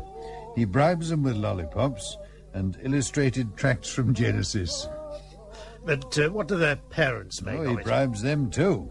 Anna's 10 for every child who attends Sunday school. The number of converts he's made is astonishing. Sound like that would cheer old Reese's heart. Why Reese in particular? He always strikes me as possessing a particularly cynical mind. Oh, don't you believe it. He spends the hour before dinner, every evening, with his Bible. The devil, you say? Promise you. I suppose it's hardly surprising. His father's a vicar, after all. Religion clearly runs in the family. I don't know. Massive contradictions, that chap. Do you know where he was this afternoon? In Simla Market, buying us that magnificent samovar. Correct, sir. But did he tell you exactly where he bought it? Does it matter? It's a beautiful object. Letty Alice and Mrs. Bellew saw him vanish into the establishment of none other than A.N. Jacob. What? A.N. Jacob. Positively no mistake about it. Heaven's sake, Kitson, don't look so wronged. It's his first visit to the hills. He can't have any idea of the kind of reputation Jacob has. Well, whatever else may be said about Reese, he's nobody's fool. If he went to see Jacob, he went there for a purpose. Exactly. To buy this samovar. Just tell me candidly, after all your years in this district, what the common knowledge is about Jacob. Common knowledge here, perhaps, to the military and the ICS, but not to chance travellers. Oh, no one finds his place by chance. Yes, and I'm stationed in Madras, Laker, 1,200 miles south of here. And even I know of Jacob's reputation. The man deals in espionage.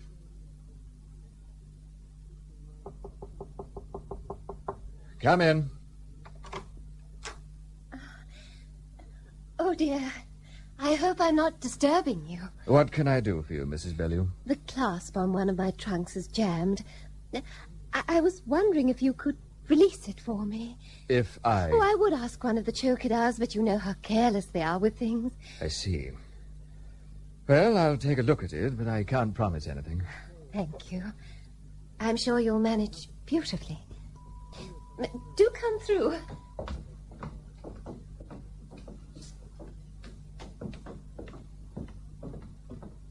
There, you see? I simply can't move it. How did that happen? Was it dropped? Oh, you know what these people are like. How careless they are. Which people? The Indians, Mr. Reese. The Indians. Consider, Mrs. Bellew, what the Indians are paid to be careful about. What they earn in a week wouldn't keep me in drinks for 2 hours. Now... There. There you are. But you've been so quick. How can I thank you? Say thank you, perhaps. Now, if you'll excuse me. While you're here, could I trespass on your kindness for 2 more minutes? What is it? I am rather busy at present. It's your advice I should appreciate. Manly advice. Oh, yes? In the matter of what I'm to wear to dinner this evening. Well, you'd do far better consulting Alice Laker or Mrs. Fairfax. There. What do you think of this one? Seems very pretty. Difficult to tell, really. Then I shall change into it and you can see it properly. Then I shall wait outside. Oh, nonsense. There's a screen here. This is absolutely preposterous. I do appreciate your patience, you know. I'm afraid I'm one of those ladies who does rely on masculine judgment.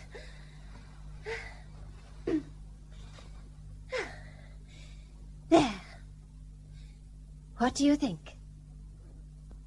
Good heavens. Oh, dear. Don't you like it? Well, it's rather unexpected. The décolletage, you mean? Oh, it's all the go, I assure you, in London and Paris. Very possibly. But we are in the Himalayas, Mrs. Bellew. Won't you be chilly? If I am, I can wear a stole. Well, does it meet with your approval? I'm not used to anything quite so revealing. But it pleases you. Should it be your object to please other men when your husband isn't here? Oh, would you have me dress dowdily because I'm on my own? You do like it, don't you? You find it attractive? Provocative would be a more accurate description. Oh, but that's good. You couldn't have paid me a higher compliment. This kind of situation could get out of hand. Oh, does a little flirtation matter? Certainly, when you have a husband in Calcutta. And I know what he'll be doing, where he'll be going at this time of evening. You must know far better than I do that men separated from their wives have means of assuaging their loneliness. This isn't a proper conversation for us to be holding. Why are you so loud? Disconcerted, perhaps, that you should choose to be so frank.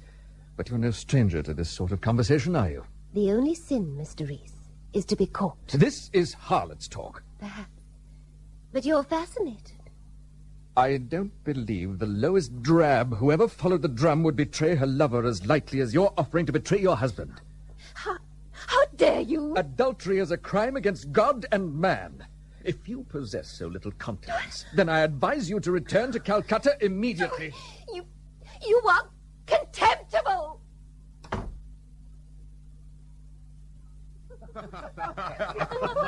Never heard such an unlikely story, Letty.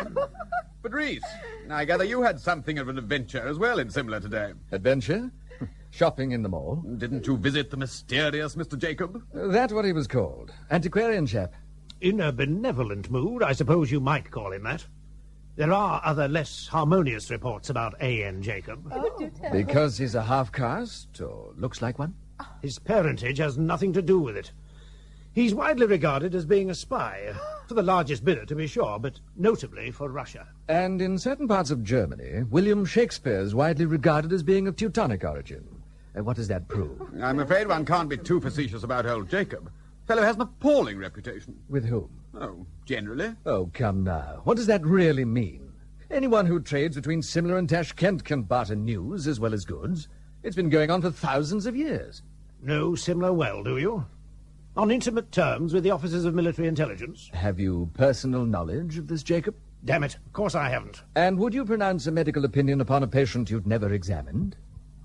Well, then, why this fuss about another trader? For the samovar you bought from him, I could forgive him anything. Here. I should imagine that Mr. Reese and Mr. Jacob have a great deal in common, wouldn't you? Both being gentlemen of mystery. You look for mystery when none exists, Mrs. Bellew. Oh, I think not. I hope you aren't intending to embark upon something you will surely regret. Come, this is a dinner party and the conversation's been serious quite long enough. Mrs. Fairfax, what gossip did you pick up in Simla today? Oh, but I believe I have some excellent gossip. For the table in general. Splendid. Tell us. How would you define the conduct of a gentleman who attempts, by every means at his disposal, to seduce a married woman whose husband is in no position to come to her assistance? Aha! There's some scandal you heard today. Before we answer, Mrs. Bellew, let me counter with a question for you. Oh, shame. How would our friends define the conduct of a married woman who sets out to seduce a near stranger at the first opportunity that presents itself? I say, what kind of game are you two playing? Playing? Don't keep us in suspense. What the devil's going on? You may well ask. Laker, I advise you to control Mrs. Bellew before she finds herself in litigation. And whose word would they believe? Either be quiet or speak up openly. Look here, old man, that's no way to address an officer's wife. Mrs. Bellew is a bored and irresponsible young woman with the instincts of a courtesan. Oh, good heavens. You'll apologize. How dare you talk like that? By God, Fairfax, I was right about him, and I knew it. Miss Laker, can you persuade that silly girl to behave herself in adult company? What's all this about? 2 hours ago, Mr. Reese came to my room and made indecent proposals to me. You hear it? Laker? Fairfax, all of you? Would a woman with a legitimate and damaging accusation wait 2 hours to bring it? Would she giggle her way through dinner opposite her supposed seducer without a word of complaint? I demand an instant retraction, Mrs. Bellew, or tomorrow you'll be faced with a solicitor's letter, and these unlucky people will be obliged to testify against you. The most sensible course is for all of us to forget this recent conversation and never refer to it again. Otherwise, Mrs. Bellew, I shall have to ask you to leave this hotel. What did you say? I leave the hotel? You take his word against this lady. I shall discuss it no further, and anyone wishing to do so may leave the hotel at once. Mr. Laker, you disappoint me. And you disappoint me. You distress me greatly. Thank you, Laker. Just a minute. Do you realize who you're protecting? Don't be foolish, George. No, I'll not stand by and see an honest woman's reputation sullied by a renegade. Have you all gone mad? Let me ask him this. Is Alan Reese the name you were born with? What is my name to you? Aren't you known in the Bombay residency as Jaleel Brenton Carey? What? Now, don't be absurd, Kitson. Yet our friend keeps his own counsel. Kitson, I want you to leave. And I don't want to see you here again. Damn it, Reese. Tell him it's not true. Seal, escort Dr. Kitson to his carriage. Not before we've thrashed this out. Am I to use force? Let him deny it first. Why don't you clear off? Would someone please tell me what this awfulness is about? Mrs. Fairfax, Mrs. Bellew, you both come with me. Oh, let them stay. It doesn't matter. Do you realize what he's calling you? He claims I'm a serving officer with the British Army in India. Well, so are you, Fairfax. And so is the husband of that frivolous young woman. Stop it, all of you! You've been a just man this evening, Laker. I won't reward you with lies. Suppose my name is Carey. What then? What then? What then? Cashiered for cowardice in the field. The man who almost caused a war between England and France. And you ask what then? You aren't wanted here. You aren't wanted anywhere on the face of the earth. Get out before you tempt me to injure you. Seal, show Dr. Kitson out. Let me finish the story. Publicly acquitted, a Queen's pardon, gazetted captain, and a serving officer since that time. If you're so proud of being Carey, why masquerade as Reese? To avoid scenes like this, with oafs like you. If you want the facts, go to the Adjutant General in England. I was there. I knew I'd seen you in South Africa. I was at Landman's Drift when they brought his body back. No one denies he died, least of all myself. But his death was a misadventure, and the world accepted it as such. Not the British Army. If you were innocent, why hasn't one of your brother officers spoken a word to you for 6 years?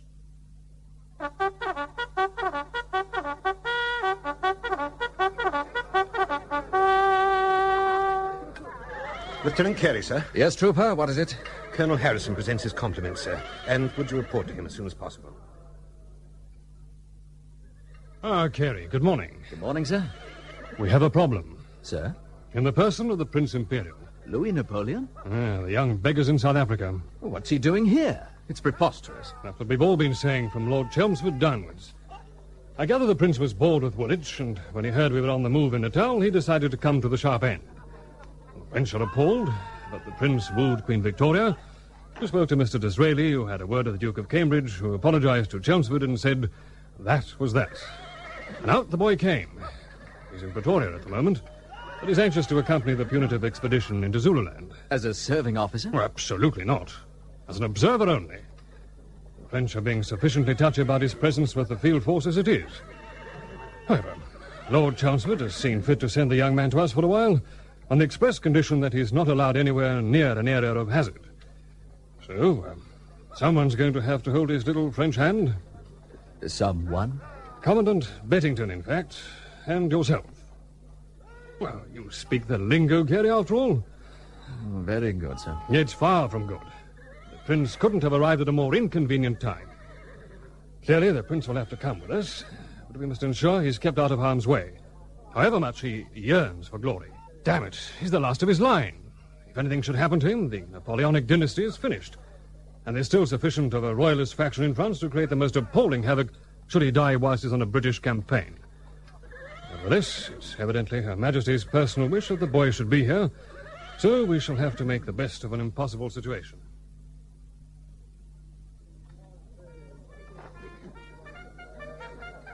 I understand that the flying column is to make camp by the Idrijosi, Colonel Harrison. In 2 days' time, Your Highness, yes. Then may I have your permission to accompany the scouting patrol tomorrow?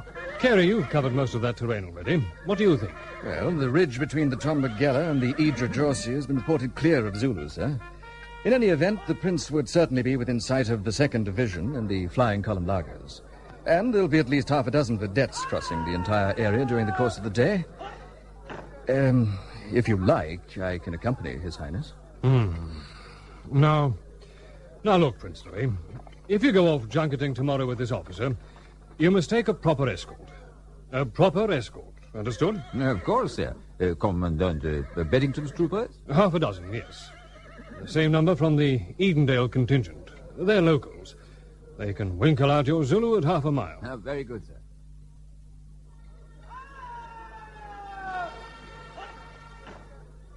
You're off, then? Yes, sir. But there's only 6 troopers and a guide here.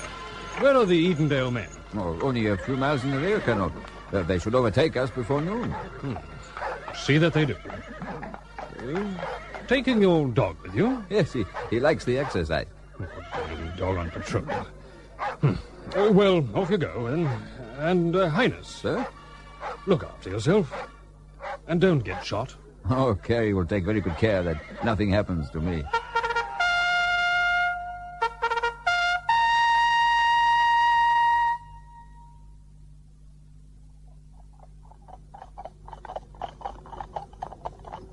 Halt!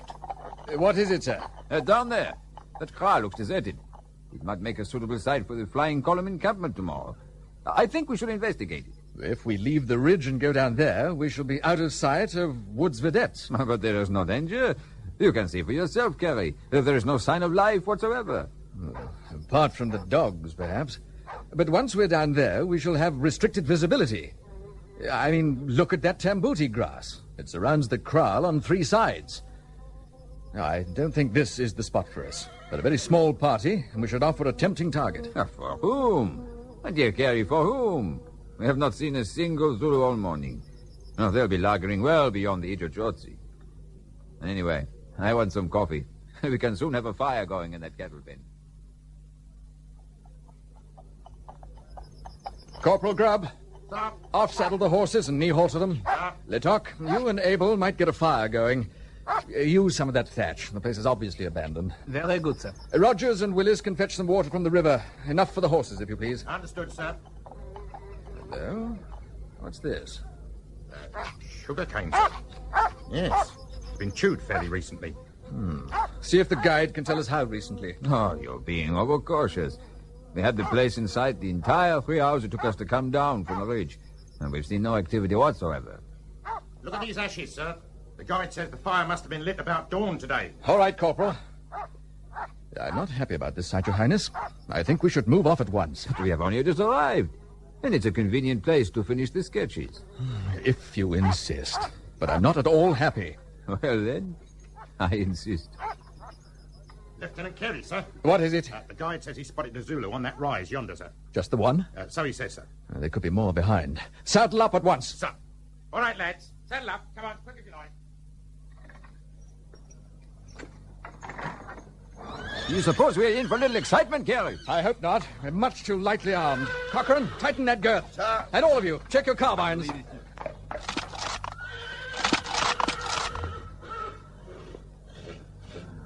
All saddled and ready, sir. Carbines loaded. Good. Prepare to mount. Hey, what was that? Mount and ride! Waste no time, lads.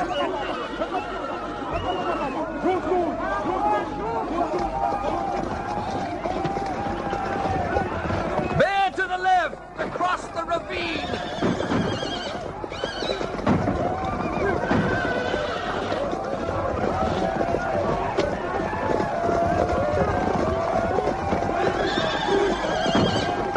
Dépêchez-vous, s'il vous plaît!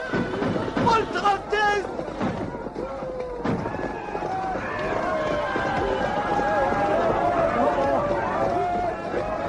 Where's the Prince Imperial, for God's sake? Here's his horse, sir. Here's Percy. The Prince came off about 100 yards back, sir. Came off? He's the best horseman in the army. He was never in the saddle, sir. Percy bolted before the Prince could mount, and he was left hanging by the holster, sir. The strap must have snapped and he fell underneath. Fell? Underneath, sir. And I think Percy trampled his arm. My own horse was all out and I didn't see any more. Abel was hit in the back, sir, and came off near the crawl. What about Rogers and the guide? Well, the Zulus got Rogers, sir, before he could mount. And the guide just disappeared. Don't know where he went. We can't see the crowd from here.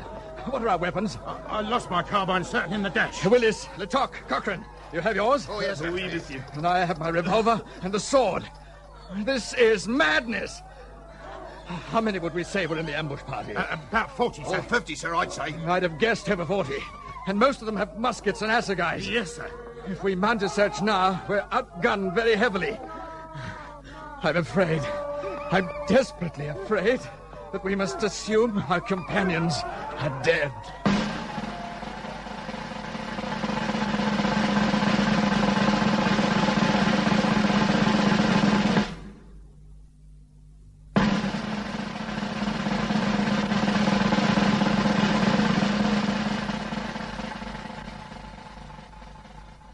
The court is of opinion that Lieutenant Carey did not understand the position in which he stood to the Prince, and, in consequence, failed to estimate the responsibility which fell to his lot. Secondly, the court is of opinion that Lieutenant Carey is much to blame in having proceeded on duty with only part of the escort. Thirdly, the court is of opinion that the selection of the kraal where the halt was made, surrounded as it was by cover for the enemy, showed a lamentable want of military prudence. Fourthly, the court deeply regrets that no effort was made to rally the escort and show a front to the enemy, whereby the possibility of aiding those who had failed to make good their retreat might have been ascertained.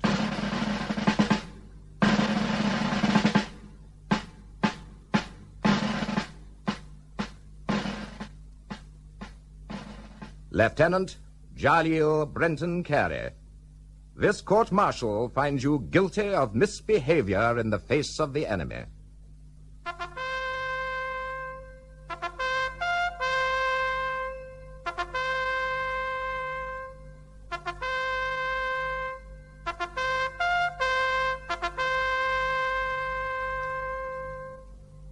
I was there. I was at Luntman's Drift when they brought Prince Louis's body back. 17 assegai wounds, Carey. And you escaped scot-free. I led them to his body the following day.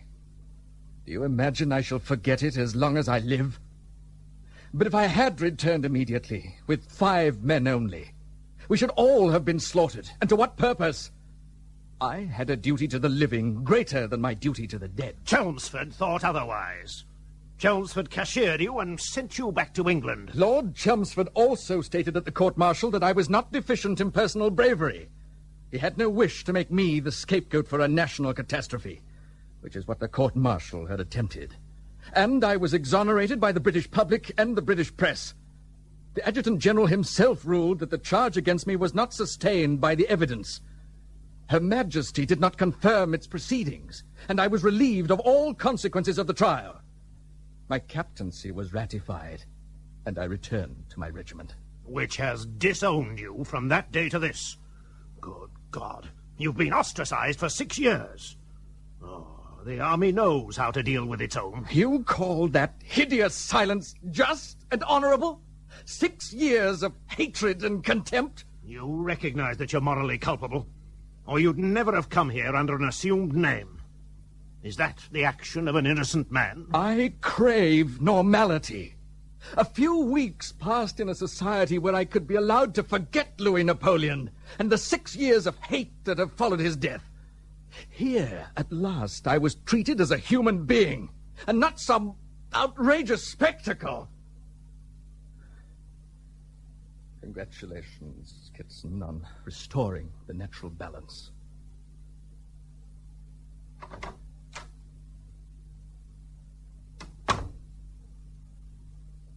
My dear Alice, my dear Laker, this has been a sorry way to have your kindness repaid. However, once accused by Kitson, I had no option but to see the whole wretched story through. Thank you for not taking Mrs. Bellew's allegations seriously. She is a foolish young woman, and I hope that this affair will have brought her to her senses, for a season or 2 at least. Clearly, I can no longer remain under your roof. I have enclosed sufficient money to pay for my full stay here, so that should you be unable to fill my unexpected vacancy, you shall not be the losers. Thank you again, and may God bless you both. Yours sincerely, Jalil Brenton Carey, Captain. This is insufferable. He can't be driven away like this. Kitson has a lot to answer for. But how do you hope to find Carey? He could be anywhere. We have the address of that club in Bombay from where he made his reservation. I shall inquire there first. It's 1,000 miles away, Alice. It could take weeks. In a continent of 300 million people, we're his only friends.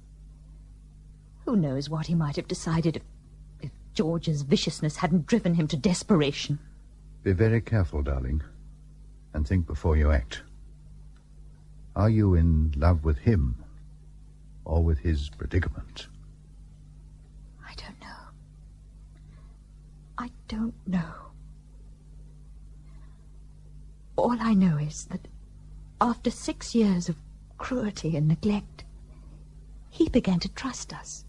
Aloof and difficult though he was, he made overtures of friendship, of affection even. Because you showed him a normal civility, and I betrayed some kind of tenderness. How can I know what might have happened if this horror hadn't been revived by George Kitson?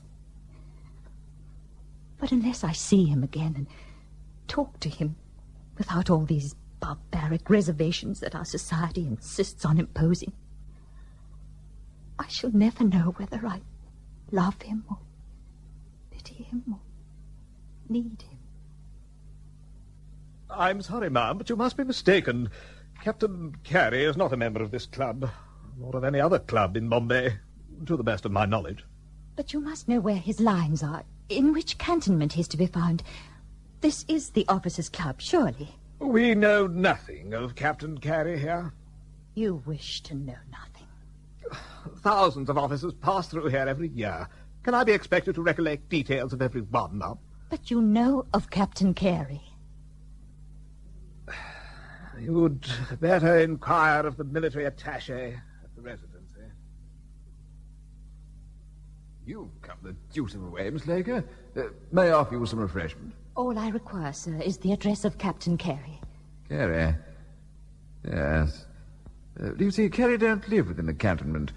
He's a hiring of sorts, some kind of place on Malabar Hill, among the Parsees, I shouldn't wonder. Can you be more specific than that?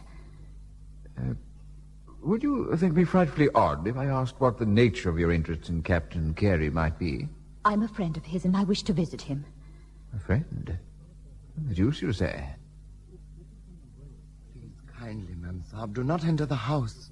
I've come 1,000 miles with the express intention of seeing Captain Carey, and I shan't be put off now. So will you please announce me to your master? Carey Bahadur is very ill, Ma'am Saab. I think it is the cholera.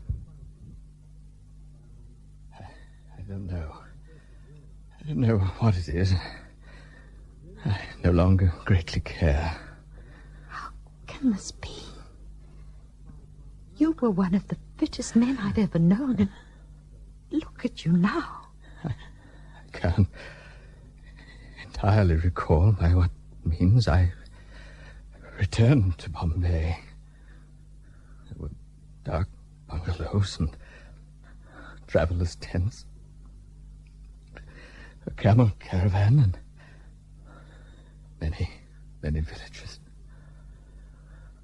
Alice, I've eaten local food and I've drunk local water.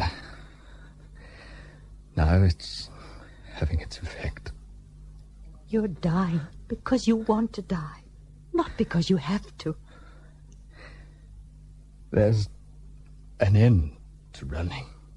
Because you believed there was nothing else to live for. But there is. I can get you well. We can go to the hills. Assam, I have a little money. How could I live with you? I have a wife and 2 children. Then where is your wife now? How could I expect her to endure 6 years of daily ignominy? Then effectively she is no longer your wife. We have not been put asunder. You are innocent. And at this moment you are also critically ill in an alien country. Why is your wife not here at your side? But I am here. Oh, I don't care what you've been. I know what you are and might become. First, get well. Then resign your commission as you would wish to, honourably, in your own time. Then perhaps we can begin to plan the kind of life that you owe yourself. Mem Saab! Mem Saab! Mem Saab, quickly! Puran, what is it? Oh, Mem Saab, quickly. Carey Bahadur is very ill. I'm coming.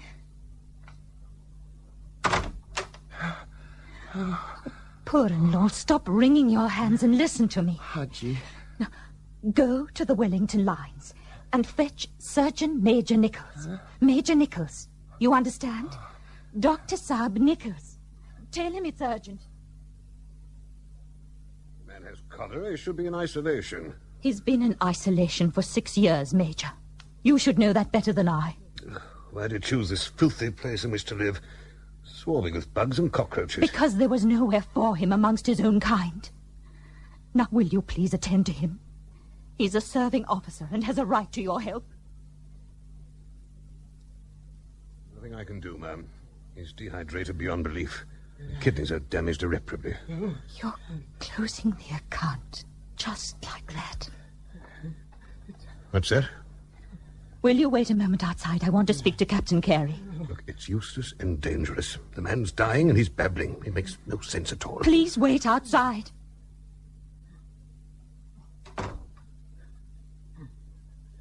It's Alice, my dear. Poor boy. I liked him very much. So good-natured. What a horseman. To see him riding the plains at dawn. Oh, yes. Yes. We made plans. Corporal Grubb. Why did the holster strap break? Please talk to me, Carey. I am not deficient in personal bravery. There, darling Pelham. There, little Edie. Yes, those were his words. I am not deficient. Oh, dear God.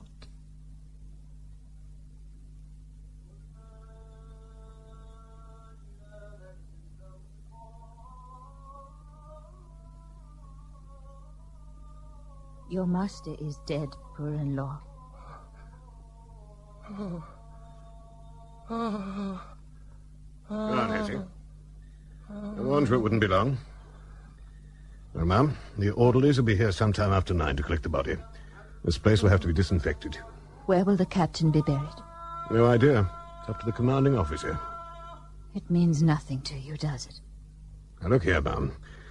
I've heard a little bit about you. And think I don't sympathize with you.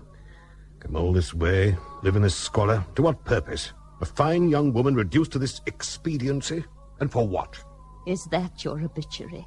For an officer who gave 20 years of his life to the Empire? Forgive me, ma'am, but it's no use mincing words.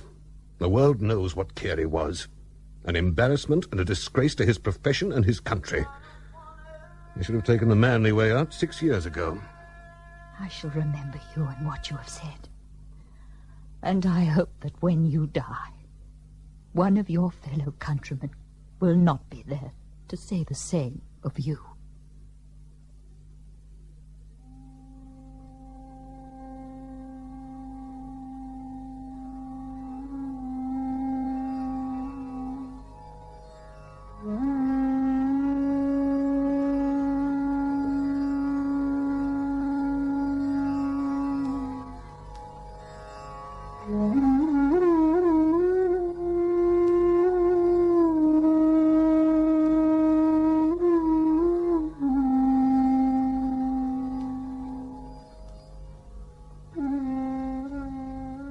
You've been listening to The Hideous Silence by Michael Robson, with Roger Service as Alan Rees, Pamela Perry as Alice Laker, and Tim Sutcliffe as Gus Laker. Tony Wood played Dr. Kitson, Margaret Milner-Smythe, Flora Bellew, Terrick Fitzhugh, Captain Fairfax, and Gillian Lomberg, Letty Fairfax. Others in the cast were Frank Graham, Peter Batchelor, Tommy Reed, John Kingley, Philip Armitage, Brian Charteris, and Jim Williams. Dramatic control was by Phyllis Stander, and special effects by Yanni Sillier. The Hideous Silence was produced in our Durban studios for the Summer Radio Play Festival by Don Ridgway.